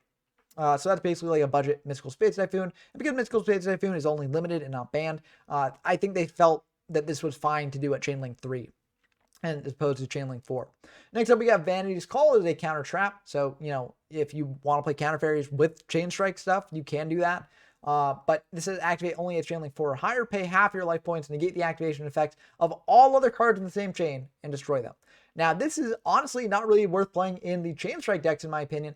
It might be worth playing as a counter to them. However, you run into the awkward position where this is still burning you for a lot if you activate Vanity's Call. Now, that being said, a lot of the times with these chain strike decks, your opponent is activating a ton of things in the chain links to be drawing things off Accumulated Fortune and drawing into other stuff. So if you do activate Vanity's Call, it could effectively end the game for them, or at least end that turn and leave them with very, very little resources left to recover. So it might still be worth playing as a side deck tech for chain strike decks, but it does have a major cost associated with it. So just know about that if you do want to play it in those decks. Next up, we've got some monsters that actually pair well with the chainable sort of activations of things. We got Man Beast Varys here, level 3 Beast Warrior. This is after a chain of 2 or more links resolves, this card gains 500 attack. So if you're firing off a lot of chains, this card can gain attack very, very quickly and potentially be a big beater that your opponent has to worry about. Now, the awkward thing there is that oftentimes if you're playing a chainable strategy, you want to be going up to chain link 4 or higher a lot of the time. And, that means that you're going to be activating less chains per number of cards, right, that you're using for Man Beast Varys, while you could potentially activate 2 separate chains of 2 cards each. In general, it's better for you to activate 1 chain of 4 cards each. So Man Beast Varys, won't be gaining attack, too rapidly, in my opinion. But, if you do set it up where you're just focusing it all into areas, maybe it can be something good. Next up, we got Combo Fighter. There's a level 4 monster, 1600 attack, 800 defense. So if a chain of 2 or more links occurred in your main phase 1, this card can attack twice during the battle phase this turn. So, it's a little bit better than Man Beast Varys, in my opinion, because it gets in a little bit more damage, but not quite as good in terms of raw attack as Combo Master, which is a level 5 warrior monster, 2200 attack, 1500 defense. So if a chain of 2 or more links occurred in your main phase 1, this card can attack twice during the battle phase of that turn. Now, while this card does have more attack, enough to get over a Cyber Dragon, in fact, it being level 5 is a little bit awkward because I think in a deck like this where it's abusing the chains, I think you generally will be playing less monsters, more spells and traps that can be chainable. So you don't necessarily have the tribute fodder to be going for this. And Treeborn Frog isn't really as much of an option because you're likely, committing a lot to your back row to pull off your chain plays. But it is something you can potentially play if you want to. Although I don't quite get how, like, I guess the combo master just like worked out to have better attack. But I think the combos, like, they still have the same mastery of the combos. It's just, this one's more strong. So I don't know. I don't know how I feel about the naming convention, because I feel like Combo Master should realistically have better grasp on the combos themselves, not just be a stronger guy. But I don't know. That's just me. That's my nitpick for the video. But anyways, for the big boss monsters of this chainable monster strategy that you can have here, we got Lightning Punisher first, the level 7 Dark Thunder, 2600 attack, 1600 defense. That after chain with 3 or more links resolves, destroy 1 card on your opponent's side of the field. And then the same sort of caveat as a lot of the other ones here. And then Irish the Earth Mother, level 6 Fairy, 2400 attack, 1200 defense. That after chain with 3 or more links resolve, draw 1 card. And then the whole, sort of thing there. Now, I do think of these, if you're playing this sort of chainable strategy, Irish is a little bit better because you're drawing into more cards that you can add to more chains later. So I do think this card is a bit better of a boss monster than Lightning Punisher, even though Lightning Punisher does have more attack and can, wipe away parts of your opponent's field. But I think that it really, if you do want to build around either of these, you can do that. I think this sort of chainable combo strategy is just better being a burn deck with Chain Strike. But, there are different ways you can build it. So I'm excited to see what people come up with. I think there's a really, really neat set of monsters using a part of the game that has not really been used before this, and also will not really get experimented with much after this as well. But I do think it's kind of cool that they tried it out in this set. And this wasn't the only thing they tried in the set. They also tried to mess around a bit with, dealing with the positions of monsters in the monster zones. Now, this is something that, of course, a lot later in the game's history, the game would again revisit with link monsters and things like that. But it's kind of cool to see them experimenting with it all the way back in GX. Firstly, we got Senate Switch with the continuous spell that says once per turn during your main phase, you can move 1 monster on your side of the field to an adjacent horizontal unoccupied monster card zone. So this means that you can't give the monster to your opponent using this, but you can move it back and forth among your monster zones there. And that can matter for certain cards. For instance, Rampaging Rhinos.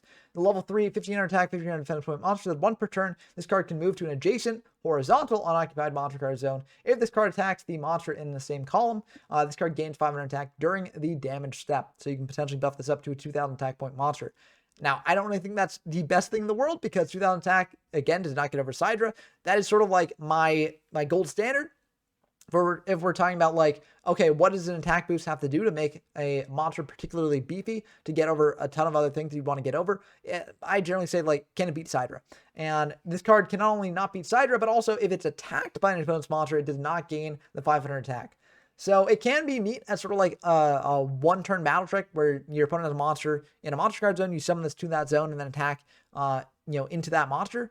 But then the following turn, it can be a little bit awkward. So I don't really think this card is that worth playing, but it is kind of interesting to see them experimenting with that design there a little bit. We also got Storm Shooter. This is a level 7 winged beast monster, 2300 attack, 500 defense. Says 1 per turn you can activate, and one of these effects, either move this card to an adjacent horizontal unoccupied monster card zone, or return 1 spell trap or monster card on your opponent's side of the field in the same column of this card to the owner's hand. That to me is a very low impact effect. Especially because your opponent can just play around it by putting a monster or a card that they want to stay on field in basically the opposite side of the field as Storm Shooter.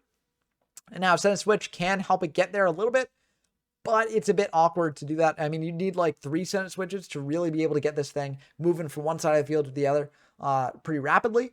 But even that, with 3 Senate Switches, you don't quite get this thing all the way to the side. And also, something I didn't even mention here, if you've got, like, let's say, Rampaging Rhinos and a Storm Shooter on your field, you can't actually, like, use Storm Shooter to then jump over the Rhinos, right?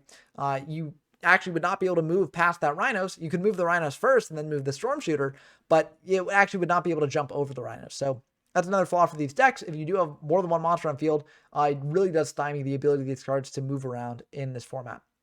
But, there are also some other traps that deal with this sort of thing as well. Blasting Fuse is a trap card that says if all zones in this card's column are occupied while this card is set, destroy all cards in this column. So, if your opponent is just playing into this card and you set it and then you activate it, you can potentially blow up other stuff, especially if you're using stuff like Senate Switch to bring your monsters to that column to then blow up that way, or you're using Rhinos or Storm Shooter to do that as well. So that's kind of an interesting thing there. But once your opponent knows about this card, they can just consistently play around it. And so it's not really the best thing in the world, in my opinion. Next up, we got some other cards that deal with the zones, but actually not dealing with specific like horizontal, columns of zones, just dealing with if your opponent fills up their entire zones. If they get really greedy, set 5 or summon out 5 monsters, these cards can punish that. First being Straight Flush, the normal trap that says if your opponent controls a card in each of their spawn trap card zones, destroy all cards in their spawn trap card zones. Now, you may notice this is basically Harpy's Feather Duster, like a budget version of that, and that also pairs with a Flash of Forbidden Spell, which is basically a budget version of Raigeki. This is a normal spell that says if your opponent controls monsters in all their main monster zones, destroy all monsters your opponent controls. So you basically got a version of Raigeki and a version of Harpy Feather Duster here, using these zones, sort of going again into these sort of like, budget versions of a lot of banned cards. I think it's kind of interesting that they're trying to introduce this at this point in the game. But unfortunately, I don't think either of these cards are that good, because most of the time, your opponent will not be committing everything into them, right? Occasionally it will come up, but after the first time it comes up, your opponent will never do it again. And, these cards are just taking up dead spots in your deck until then. So I don't really think these cards are that good.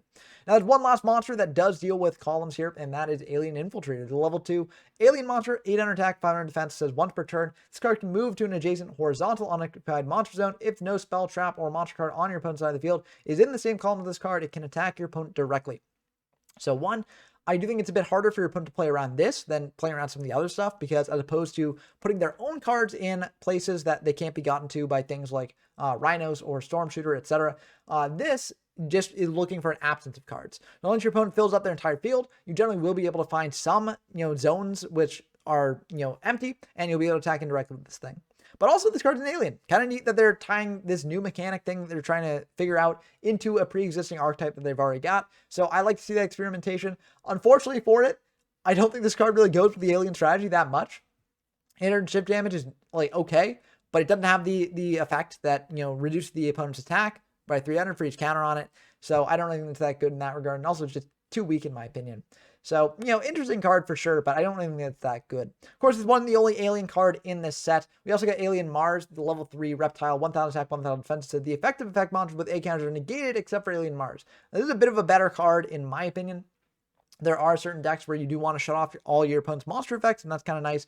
However, unfortunately, just like with Infiltrator, it does not have the clause that allows it to reduce the attack of your opponent's monsters. So that's a bit unfortunate there.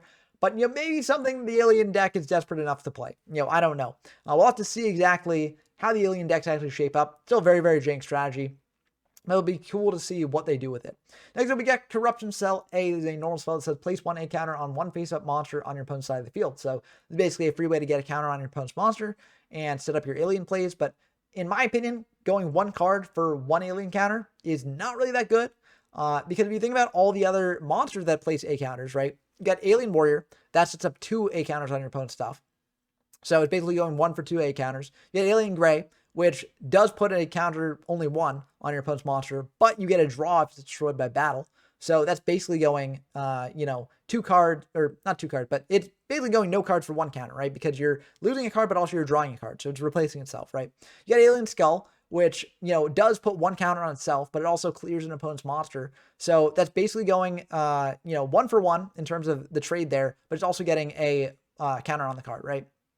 And Corruption Cell is basically going net negative to place a counter on an opponent's monster. So I don't necessarily think this card is that good. And of course, there's a Gengiel, which, plays a counter every turn, and also a big body, right? So in general, I don't think this card compares to the sort of like, rate at which counters are placed by the better cards in the deck. But it is something that if you really, really want to get those counters on your opponent's monsters, it is something you can play. So it is good to know about at least. But of course, aliens are out for, I guess, 2 sets now, and they've got to have some counterplay, right? This deck is just too strong. So of course they're worried about what this deck can do. And so of course, there's some cards in this set that do hard counter it, right? The first one being Counter Cleaner. The normal spell that says pay 500 life points, remove all counters on the field. Now, of course, it's not specifically targeted at alien monsters. It also deals with like spell counters and other things like that. But realistically, the only counters in the game right now are going to be like A counters or Break the Magical Warrior. That's something too. You can use this to get that counter off Breaker. But if you're just doing it for that, you might as well just play monster removal instead to deal with the Breaker that way. But really the only deck that's, playing a ton of counters is aliens. And, they released this card right after it's introduced.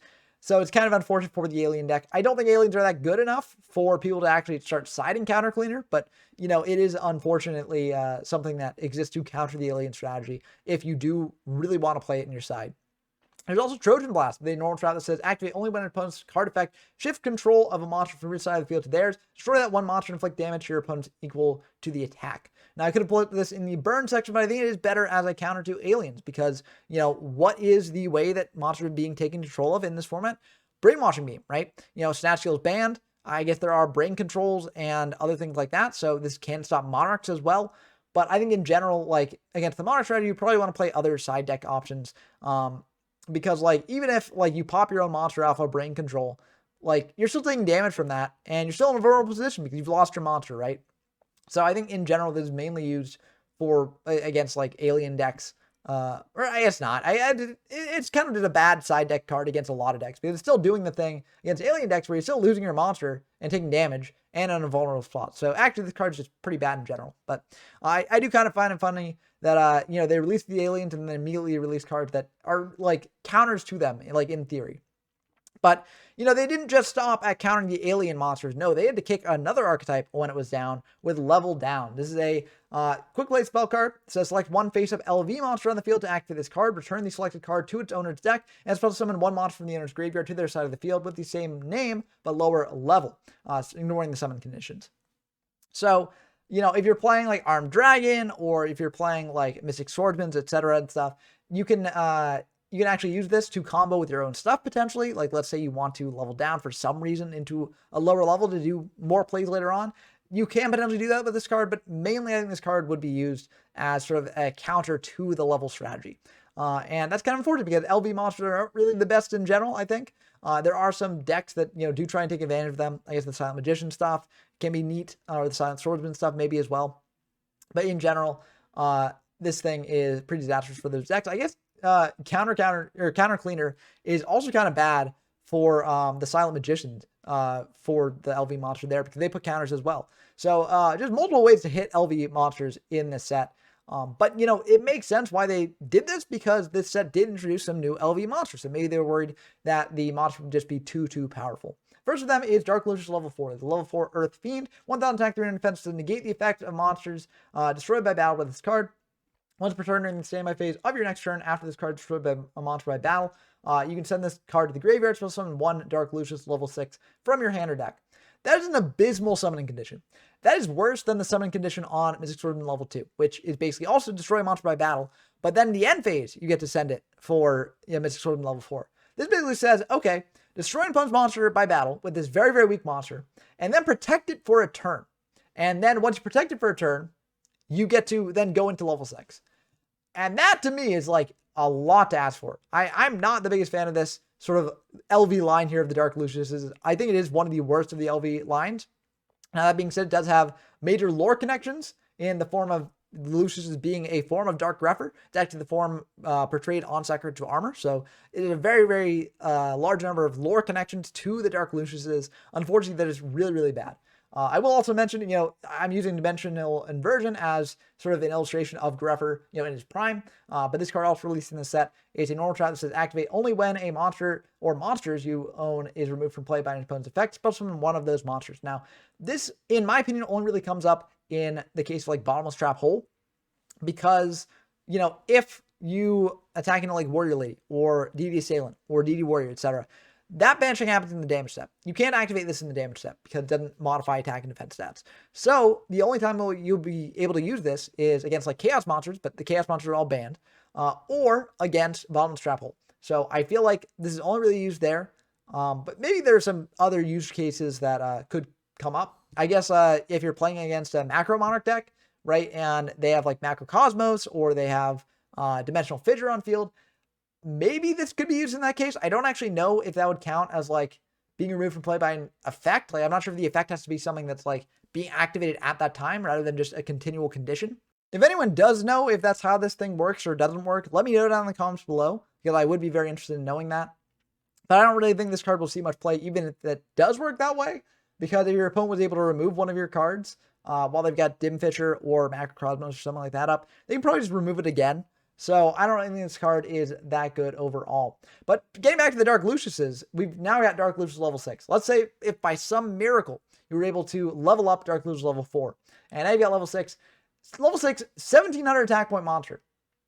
Says if this card was spell summoned by the effect of Dark Lucius level 4, negate the effects of your opponent's monster controlled by battle with this card once per turn in the next standby phase of your next turn. After this card negated your opponent's monster effect by this effect, but you can send this card to the graveyard, spell summon 1 Dark Lucius level 8 from your hand or deck. So this card also really bad. 1700 attack is not good on a level 6 monster, and it only really is worth playing if you manage to pull off your level 4 thing. But again, this card's pretty weak, so you kind of have to protect it for a turn. And again, it's during the next turn, during your next turn, after using this effect, you manage to get its effect off to go into level 8. So I don't really think that that's worth doing either, right? Let's say you use level up to get this thing out immediately after, sending level 4. You still have to protect this thing and be in a bit of an awkward spot with it. So I don't think that's that good. Now, I will say the payoff for this starts with level 8 is pretty good. Level 8 monster, 2800 attack, 900 defense. So if this card is summoned by the effect of Dark Lucius level 6, banish your opponent's monster destroyed by battle with this card and also negate their effects. That's a really powerful effect in general.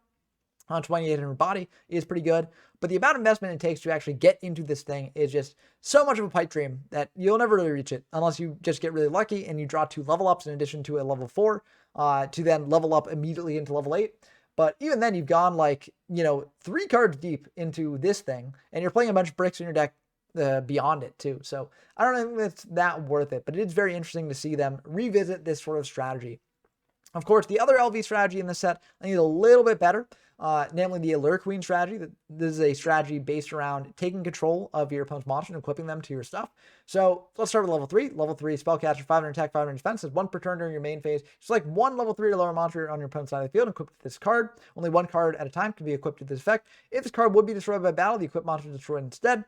During your standby phase, by sending this card to the graveyard while it's equipped due to this effect, spell summon 1 Allure Queen level 5 from your hand or deck. Now, the biggest issue with this is that, level 3 or lower monsters, they aren't necessarily the most common thing in the world in this format. I guess there's Spirit Reaper, there's Treeborn Frog, there's Sangan, I guess. So those are some of them. But even if you do equip them, if your opponent just attacks into this and, destroys the equipped monster that way, then it can be a bit awkward. So just like with Lucius, you kind of need to, get that protection online for level 3. But unlike with Lucius, if you manage to go into level 5, I do think it's a little bit better here. So this says 1 per turn during your main phase. If this card is spell summoned by the effect of Allure Queen level 3, you can select 1 level 5 or lower monster on your opponent's side of the field and equip this card. If this card would be destroyed by battle, the equipped monster is destroyed instead during your standby phase by sending this card to the graveyard while it's equipped due to this effect. Spell summon 1 Allure Queen level 7 from your hand or deck. The reason why I think this is a bit better, even though it has 1000 attack only, is because there are a lot of things in this game right now that are level 5 or below, right? So even if your opponent summons out a monster to hit over your Allure Queen level 5, you destroy the monster equipped to it, and then you suck up that other monster on the following turn, right? So I think that that's a little bit easier to do than level 3, and also a little bit easier to do than Lucius level 6, which does not have that built-in protection to it. So I do think the Allure Queen line is a little bit better. And just like with Dark Lucius level 8, Allure Queen level 7 is honestly pretty decent. It does the same thing as with the level 3 and level 5, but it's level 7 or less, and 1500 attack is a little bit better as well. So it does have that protection, but it can suck up pretty much anything that your opponent might be playing here. So I do think that that's a little bit better than the Lucius line, even though, Lucius level 8 is incredibly good, but getting continued value off the level 7 here, and also having still a somewhat decent attack at 1500 is not bad. Also, Queen's Bodyguard exists. This is a level 4 support card for the Allure Queen archetype. It says that Allure Queen monsters on your side of the field cannot be selected as an attack target. So that sort of protects them even further, prevents their equipped cards from being destroyed that way. 1700 attack, not the worst thing on one of these monsters as well. It is searchable off Rhoda, while these cards are not, unfortunately. But, if you do Rhoda out the Queen's Bodyguard while you have level 3 up, that can be pretty decent. But, of course, these monsters are not the only monster in the set that managed to equip monsters to them. We also got the sort of namesake of this set, these Cyberdark monsters, starting with Cyberdark Edge. Level 4 machine, 800 attack, 800 defense. It said if this card normal summon, turn 1 level 3 or lower dragon monster in graveyard and equip that dragon monster to this card. All these Cyberdark monsters here have this effect, so I'm not really going to repeat it through every single one. But this card gains attack equal to the original attack of the monster equipped to it by this effect. This card can attack directly. If it does using this effect, its attack is halved during damage calculation only. And then if this card would be destroyed by battle, destroy that equipped monster instead. Now, it's a little bit more awkward than the Alert Queen stuff because, you can't then equip another dragon from grave to replace that. So once that protection is gone, it is just gone. But, this card can attack directly. It also gains attack based on the attack of that monster. Now, in this format, there aren't too many really good level 3 or lower dragon monsters in your graveyard to equip to this. There is like Twin-Head Behemoth. That's something. Gets up to 2,300. I think that's honestly like the best of the dragons that you can really use for that. There will be some better ones coming out in the near future. But right now, there isn't really too much that you can use to buff this up to super high heights. But it is kind of nice just having that and also getting an attack in every turn is kind of cool too with the direct attacker there. But of course, these other Cyberdarks have slightly different effects. They all have the same one where they equip Dragon Monster from grave and gain attack there. But Cyberdark Horn, if it attacks its defensive monster, inflicts piercing battle damage. And then, of course, it has the effect where if it's destroyed by battle or would be destroyed by battle while it's equipped, you can destroy the equipped monster instead. Now, Keel, just like the other ones, have the same sort of effect where it equips a Dragon Monster from grave to it. And if it would be destroyed by battle, that monster is destroyed instead. But this one has the effect where if it's destroyed as an opponent's monster by battle, inflict 300 damage to your opponent. Now, I don't think any of these effects are that good. I think that, Horn has the best effect here because being able to piercing battle damage is pretty decent, especially if you're attacking like Treeborn Frog or Spirit Reaper, etc. But I don't think any of these are super, super good. Now, they do go into a better fusion monster, in my opinion. That is Cyberdark Dragon. There's a fusion monster, Dark Machine, so you can bring it out off of Overload Fusion, so that's kind of nice as well.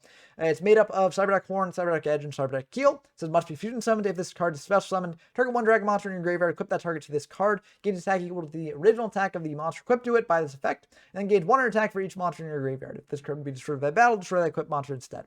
So it's a little bit better because it's just one dragon monster in your graveyard, not necessarily level 3 or below.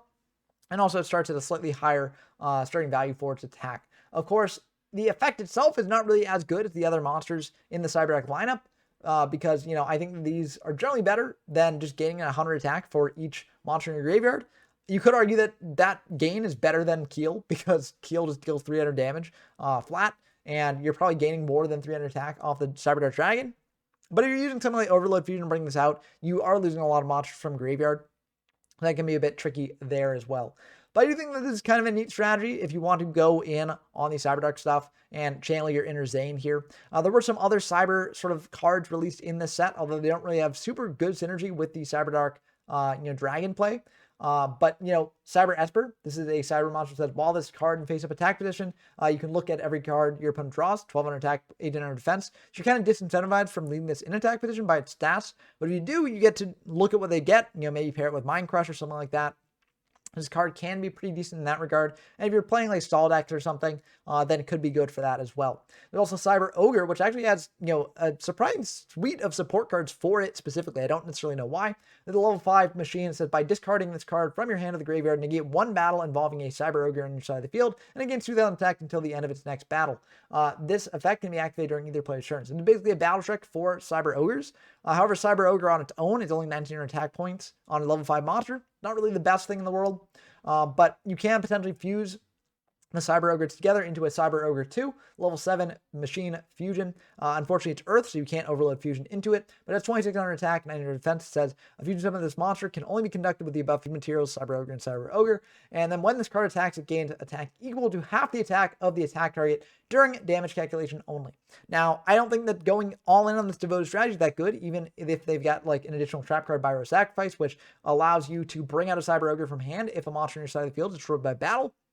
But I will say that Cyber Ogre 2 does see some play in decks and another Stein option, because if you go into this off Stein, then there are some situations where you are facing down a big monster and this thing can get over it, right? So I think that's the main thing to take away from Cyber Ogre 2. If you do want to play the, sort of pure Cyber Ogre build, you can, I guess. There isn't really enough to support that entirely, but it's something you can do if you want to. I just think it is better as a Stein target instead. Of course, for the last of these Cyber cards, there's Cyber Shadow Gardna. Continuous Trap says, during your opponent's main phase, special summon this card as an effect monster, machine, earth, level 4 attack, question mark, defense, question mark. This card is also still trapped. When an opponent's monster declares an attack that targets this card, the attack and defense of this card become the attack and defense of the attacking monster. Once per turn during your opponent's end phase, set this card in its spawn trap card zone. So, you can potentially use this thing to block an attack, basically. Force your opponent to crash in with one of their monsters into this thing. If you got limit removal, I guess it's slightly better because you get to buff up the attack as well. Or if you got other attack boosters, I guess it also works well there too. But in my opinion, this is kind of like worse Sekretsu armor because your opponent still has to crash with it, sure.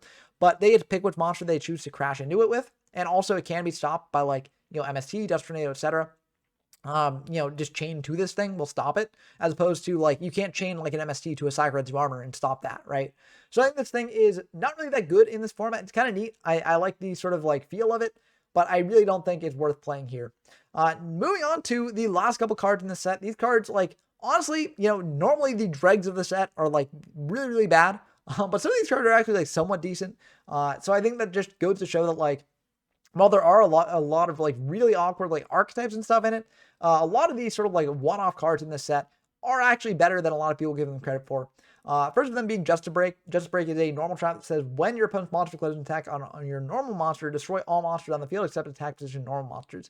So it's basically like Mirror Force, except slightly better because it actually destroys defense position monsters your opponent controls as well. Now you do have to control a normal monster to use this, but there are some interesting things you can do with that. For instance, if you're playing a dinosaur deck and you've got a Sabersaurus in attack and you've got like a baby Sabersaurus maybe set on your field and they attack into your Sabersaurus, you can use Dust to Break, preserve your Sabersaurus, pop the baby Sabersaurus, and then bring out as another Sabersaurus from your deck.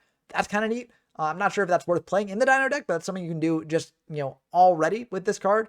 And you could potentially even build like a pure normal monster deck, using Heart of the Underdog and this thing and a bunch of other stuff like that to, get some good value off it. So I'm happy to see them sort of supporting this sort of normal monster game plan.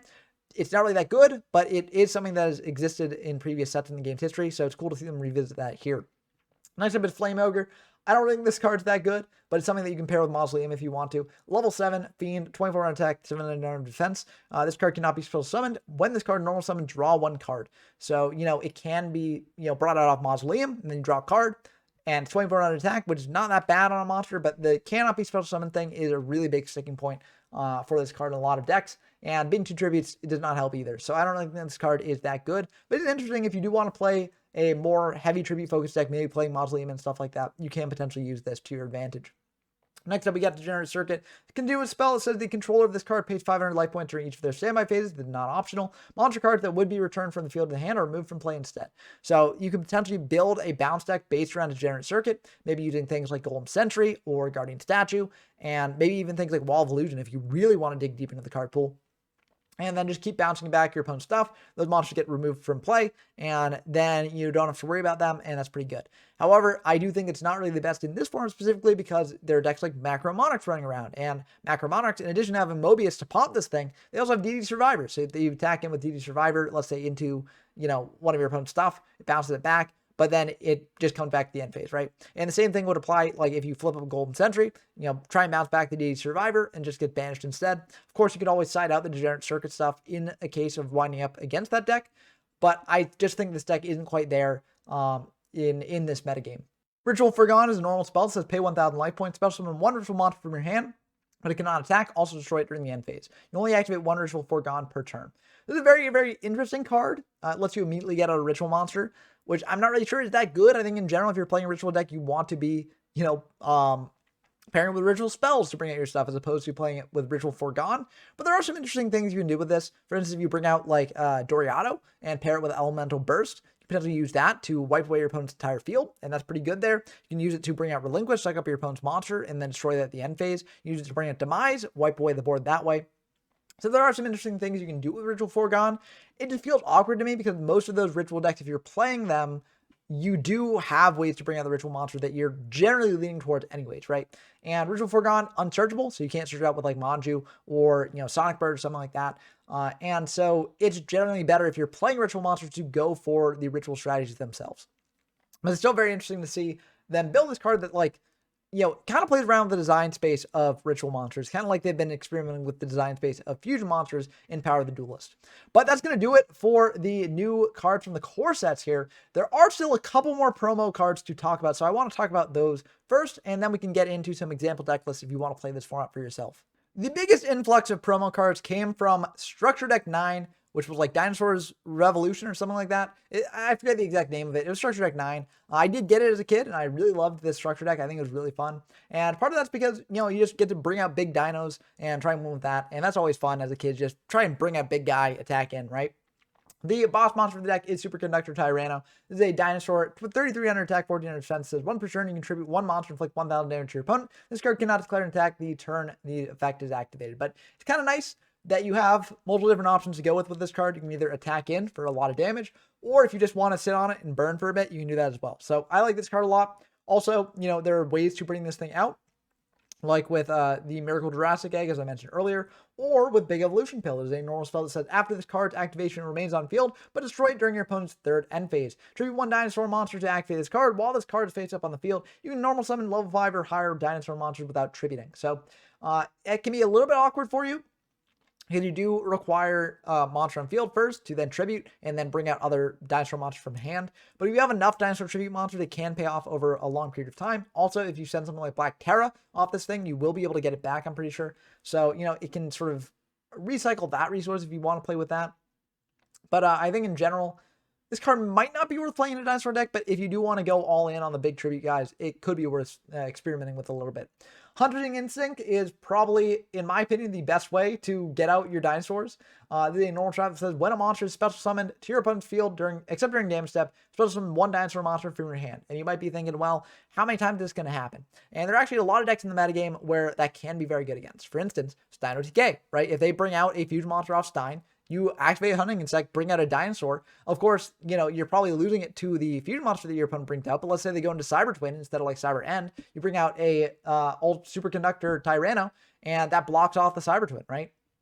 And there are a variety of situations where that could come up. Against Monarchs itself, Treeborn Frog comes back, use Hunting Instinct, bring out a big dino and deal with that way. So I like this card a lot. I think it's pretty neat in this metagame for dinos specifically. So, it's kind of a cool thing to experiment with, and I think it's probably the best way to cheat out big dinos from hand outside of something like Mausoleum of the Emperor. Next up, we got Tail Swipe. This is a normal spell that says target 1 level 5 or higher dinosaur monster you control. If that dinosaur monster still face up on the field, choose up to 2 monsters your opponent controls that have a lower level than it or are face down, and return the chosen monsters to the hand. I guess you could pair this with Degenerate Circle as well, but I think if you've got that big dino monster up, if you return 2 monsters to your opponent's hand, they're probably not living for too much longer. So I think this card is a very, very good card for the deck. Although you could argue that, if you've got that big dino monster, you don't really need monster removal. You really need like spell and trap removal or things like that instead. So not sure if this will see play in dino decks, but it's something interesting to consider. That one's also got a big field spell, Jurassic World. This is a field spell that just says all dinosaur monsters on the field gain 300 attack and defense. Not really the most impressive sounding effect, but it does have some important applications within this format, namely getting Sabersaurs above 2100, so this thing can actually beat over Cyber Dragon. As I mentioned earlier, that's sort of my big metric for determining whether a boost is worth it. Can it get over Cyber Dragon? In this case, it can. So I do think this card is worth playing, in my opinion, if you're playing the Dino deck, although you might cut it because you might try and deal with Cyber Dragon in different ways, or just get damage in different ways.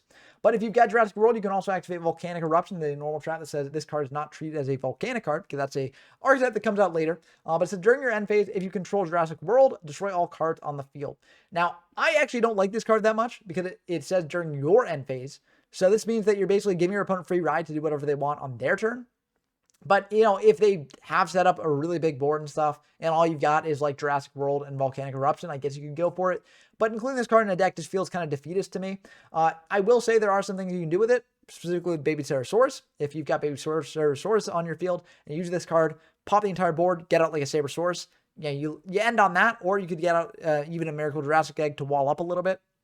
But I think in general, this card is not really worth playing, even if you can do Baby Sabersaurus combos for it, because you're still losing like 2 cards that are not Baby Sabersaurus, namely Eruption and Jurassic World, to basically go into a monster in best case scenario. So I don't know, it just doesn't really appeal to me, but it's something that you can play if you want to. Next up, we got Survivor Instinct. This is a normal trap that says banish any number of dino monsters from your graveyard, gain 400 life points for each dinosaur monster banished to activate this card. Now, I really like this card, not because it's like good on its own. 400 life points is like fine. But I think the big thing with this is that it can fuel Tyranno Infinity, which is a dinosaur monster that basically gains attack for each dinosaur monster you have banished. If you activate Survival Instinct, you can get banishing a fair amount of dinosaur monsters and then buff up your Tyranno Infinities to large amounts. So I like this card being supported for that. Lastly, we got Seismic Shockwave. There's a continuous trap that says, destroy this card during its third standby phase after activation. Activate this card when a face-up dinosaur monster you control is destroyed inside the graveyard. Choose 3 of your opponent's unused spell and trap card zones. Those zones cannot be used. This card destroys itself. You can target 1 dinosaur-type monster in your graveyard. Add that target to the hand. I really don't think it's that good. Sure, in certain cases, you can, like, Ojama King lock your opponent's back row, which is fine. But most of the time, your opponent isn't committing, like, more than 2 back row at a time anyways. And if they've already committed more than 2 back row, you're also in a bad spot because you can't really use this thing. So I don't think it's that good, but it is interesting to see here. Interesting design. And if you do manage to leave it around for 3 turns, you get a dinosaur back from grave. So that's kind of nice. But I don't think this is worth playing in most dinosaur decks that you want to be playing. I will also mention that as part of the special edition of the Dinosaur Structure deck, 5-Headed Dragon was also released. And this is another really good card to use for Future Fusion. This is a level 12, 5,000 attack point, 5,000 defense point monster. It's made with 5 dragon monsters. Instead, must be fusion summoned, cannot be destroyed by battle with a dark, earth, water, fire, or wind monster. So it can only be destroyed by battle with light monsters, but it doesn't really matter that much because most of the time you're getting rid of this thing through a card effect. Because 5,000 attack is a lot of attack. So if you manage to bring this out on Future Fusion, that's really, really good for you. But even if you don't, you send 5 dragons from your deck to the graveyard, which can fuel a lot of other things. So I think this card is really, really good, and I expect to see people experimenting with Future Fusion dragons in this format, even though Future Fusion is limited to 1 copy. Now, there were some miscellaneous promos here and there. Toon Dark Magician Girl came out. This is just basically a Toon Monster version of Dark Magician Girl. Doesn't have really any special effects except for getting 300 attack for every Dark Magician or Magician Black Chaos in either player's graveyard. It doesn't really have any special effects except for gaining 300 attack for every Dark Magician or Magician Black Chaos in either player's graveyard, and has the same sort of things that Toon monsters always have. So it can't attack the turn that it's summoned, and it needs to have Toon roll on the field to special summon it out, and if Toon roll is destroyed, destroy this card. And it can attack your opponent directly unless they control a Toon monster as well. Actually, this thing actually can attack the turn it's summoned. Interesting. I didn't realize that. I thought the big block attacks included that, but no, this thing can attack your opponent the turn summoned. So actually, you could potentially go for a Toon OTK with this thing. Just bring out a bunch of them and then attacking in for a ton of damage with it. So you learn more every day. So yeah, this thing is maybe better than a lot of the other Toon monsters in the format. So that's why I always go through and read these things over in the videos here, because even I learn new stuff. Magician Valkyria was another spellcaster promo released. This is a 1,600 attack, 1,800 defense point monster. It says monster your opponent controls cannot target face-up spellcaster type monster for attacks except for this one. So this is basically like Marauding Captain, but on spellcasters. It's a lot worse than Marauding Captain because it doesn't bring out another monster from hand, and also it's unsearchable off Rhoda. So I don't think it's that good, but it is something you can play if you're playing a spellcaster heavy deck. Next up, we got Satellite Cannon. Level 5 machine, 0 attack, 0 defense, says this card cannot be destroyed by battle with a level 7 or lower monster. During each of your round phases, this card gains 1,000 attack. If this card attacks, this increased attack returns to 0 after damage calculation. I think this flavor is really interesting. Basically, it's like charging up turn after turn after turn, and then finally, when it's charged up enough, it attacks in and deals a ton of damage. In actual application, it doesn't really work out that way, because your opponent can either remove it with card effect or something, or they could just basically just remove it with a card effect. I mean, you could attack into this thing if it's like an attack mode, but you generally would bring it out in defense mode. But the issue is that it has to be like summoned first. So if your opponent tribute set like using 2 tributes, you can probably have the read that it's a Satellite Cannon set, and you just right, this is a 1 tribute thing. So yeah, I guess the tribute set, you can't necessarily have the read that it's Satellite Cannon. It could be like Zaborg or something instead. You try attacking into it, and then it would be charging up on field. So I guess that's something, but then it doesn't gain that first charge, and so it takes longer to actually use. And yeah, I don't really think this card's that good overall. But it is better than I gave credit for initially, because I guess the tribute setting play is something you can do to not take that first bout of damage and then just wall up against your opponent for a bit. But there is generally a lot of removal in these formats.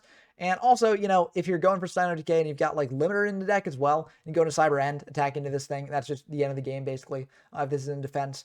So I don't really think this is that good, but it is something that you can play around with if you want to. And lastly, we've got the Phantom Beasts here. We've got Phantom Beast Crosswing, Phantom Beast Thunder Pegasus, Phantom Beast Wildhorn as well.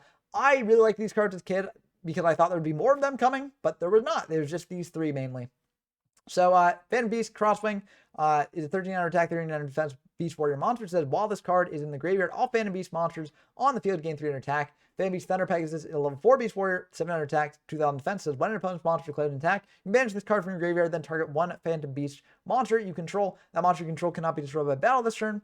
And then Phantom Beast Wildhorn is a level 4 Beast Warrior, 1700 attack, 0 defense. So if this card attacks a monster, inflict piercing battle damage. So on their own, it seems like these are starting to build up like a relatively competent archetype where like, you know, okay, it just needs a little bit more support and then it can get off the ground and maybe be a very interesting strategy.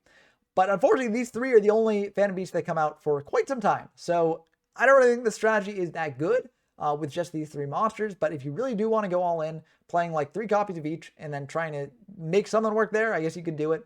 They're Beast Warriors, which does synergize with some other monsters like Enraged Battlelocks or things like that. So you can potentially use them there. But I don't really think that on their own they're that good. And lastly, I just want to mention Thunder Kid. This card came out as just a new normal monster that you could play. It was in the OCG, I'm pretty sure, but now it's legal here. I don't think this will be relevant at all, but it's something that you can play if you want to. But before I close out the video, I just want to show off some example lists from Stein Format. Now, I'll be going over a lot of different deck lists in the future, but you know, if you just want to watch this video and immediately get started playing around the format, here's some lists that you can start with. Let's say you want to go all in on the Stein OTK strategy. You can just do that. You know, you can play triple Stein, you know, play some Among Us, potentially gain some life for you, play Megamorph ×3, limiter removal here, a Last Will as well. You can just go all in on this. Like, that is something you can do, and it's relatively successful. I mean, this was the winning deck list, I believe, from the initial event that Stein Format is based around, SJC San Jose. And, you know, it still does well. You know, this deck managed to get second in the, you know, only retrospective Stein Format tournament that I could find, which was the LA Tin Can Cup 9, I believe, held on Format Library. And this deck managed to get second place there. So, you know, it still is relatively good, even as the formats evolve further. And things like Stein Monarch have become a lot of people's more favorite version of the deck. This deck can still take names very, very easily. So if you want to go all in on Stein, the namesake of the format, this is the deck for you. Now, if you don't want to go all in on the Stein OTK, but you still want to be playing Stein in some capacity, you can also play a Stein Monarch list. So this was the winning list of the latest retrospective tournament in Stein Format, the LA Tin Can Cup, as I mentioned earlier. And this is, you know, it's a bit late on the Monarchs, so you could lean more heavily into that, but it's still a very, very good deck in general. You know, you've got Zaborg and Jinzo as your Monarchs of choice here, but you could bring in a Mobius from the side or do things with that. So I think this deck is still very, very good. If you do want to, you know, be playing a deck that doesn't just have to rely on Stein to win, but does have Stein in there for big explosive plays. Lastly, if you want to play just, you know, pure anti-Stein meta, Chainburn is a deck for you. I mentioned it earlier, but Chainburn is a very, very good deck. And this was actually a topping deck list from the SJC San Jose. This was made by Jeffrey Fisicaro. And also, I should mention that the first list I showed off was made by David Rodriguez, and the second list was made by JCVD. So those are the credits for the creators of these decks. I think they're all very, very cool. And if you want to play just, you know, you don't want to play Stein, but you want to play something that can be very, very good against Stein, then I think Chainburn is the deck for you. Now, Chainburn is a bit awkward in some areas because once players know how to play around Chainburn, they can sort of adjust their play style or side in different things. But this deck is siding into a full Stein OTK package as well. So you can go for that if you expect your opponent to side into things against this thing. But unfortunately, at the end of the day, you know, a lot of the decks in this format do revolve around Stein. So if you're not really that into that, this may not be the format for you, but I think for people who do want to, you know, dive into an interesting format with a pretty unexplored metagame where Stein does exist, and they're okay with Stein existing as sort of an obstacle they have to overcome in the metagame, this format may be for you. Don't worry, we'll be diving into Chimera Tech format relatively soon. You know, I shouldn't probably be more than a month in Stein format, if that. I might not be here as long as some of the other formats that I've covered, because Stein OTK, you know, it's a deck that sort of writes itself, and I think there's a lot more room for expression and, you know, sort of jank experimentation in Chimera Tech format. So I may not spend too much main channel coverage on Stein format here. But I do think it's still a cool format for those of you out there who want to experiment with this sort of style of sort of mid-GX formats before Stein got completely banned. You know, trying to overcome the Stein menace in your own way. This format may be for you. But let me know what you think about the format and the new cards added to the format down in the comments below. Also, let me know what decks you're looking forward to seeing me covering as well, and whether this format will be for you or whether you think you're going to skip it and just go directly into Chimera Tech. I'm looking forward to covering it. I think that this will be somewhat fun, especially experimenting with things like Chain Burn. I think that'll be cool. But then again, I'm a degenerate, so what do I know? But if you want to see my coverage of this format, definitely subscribe to the channel. We're approaching 1,600 subscribers. We're around like 1,520 or so right now. So I'd love to reach that by the end of the month, and I think it would be really cool if you could help us get there. Also, if you want to play Stein Format for yourself and participate in the monthly tournament that we will be holding for Stein Format next month, definitely join the YGO from Zero Discord server linked in the description down below. Great place to find games in Stein Format or any other format that I featured on the channel. Also, if you want to support me directly, I have a Patreon linked in the description down below. And if you join the Patreon, you'll get shout out in the video. So big shouts to Dump Truck, GeoMyFS, Rinswin, Porkchop Coon, Bren Donker, and Tyler Compton. It means a lot that you all support me this way and encourage me to make more videos like this. I hope that you enjoyed as always. And until next time, I've been Ben from YGO from Zero, and I'm signing off.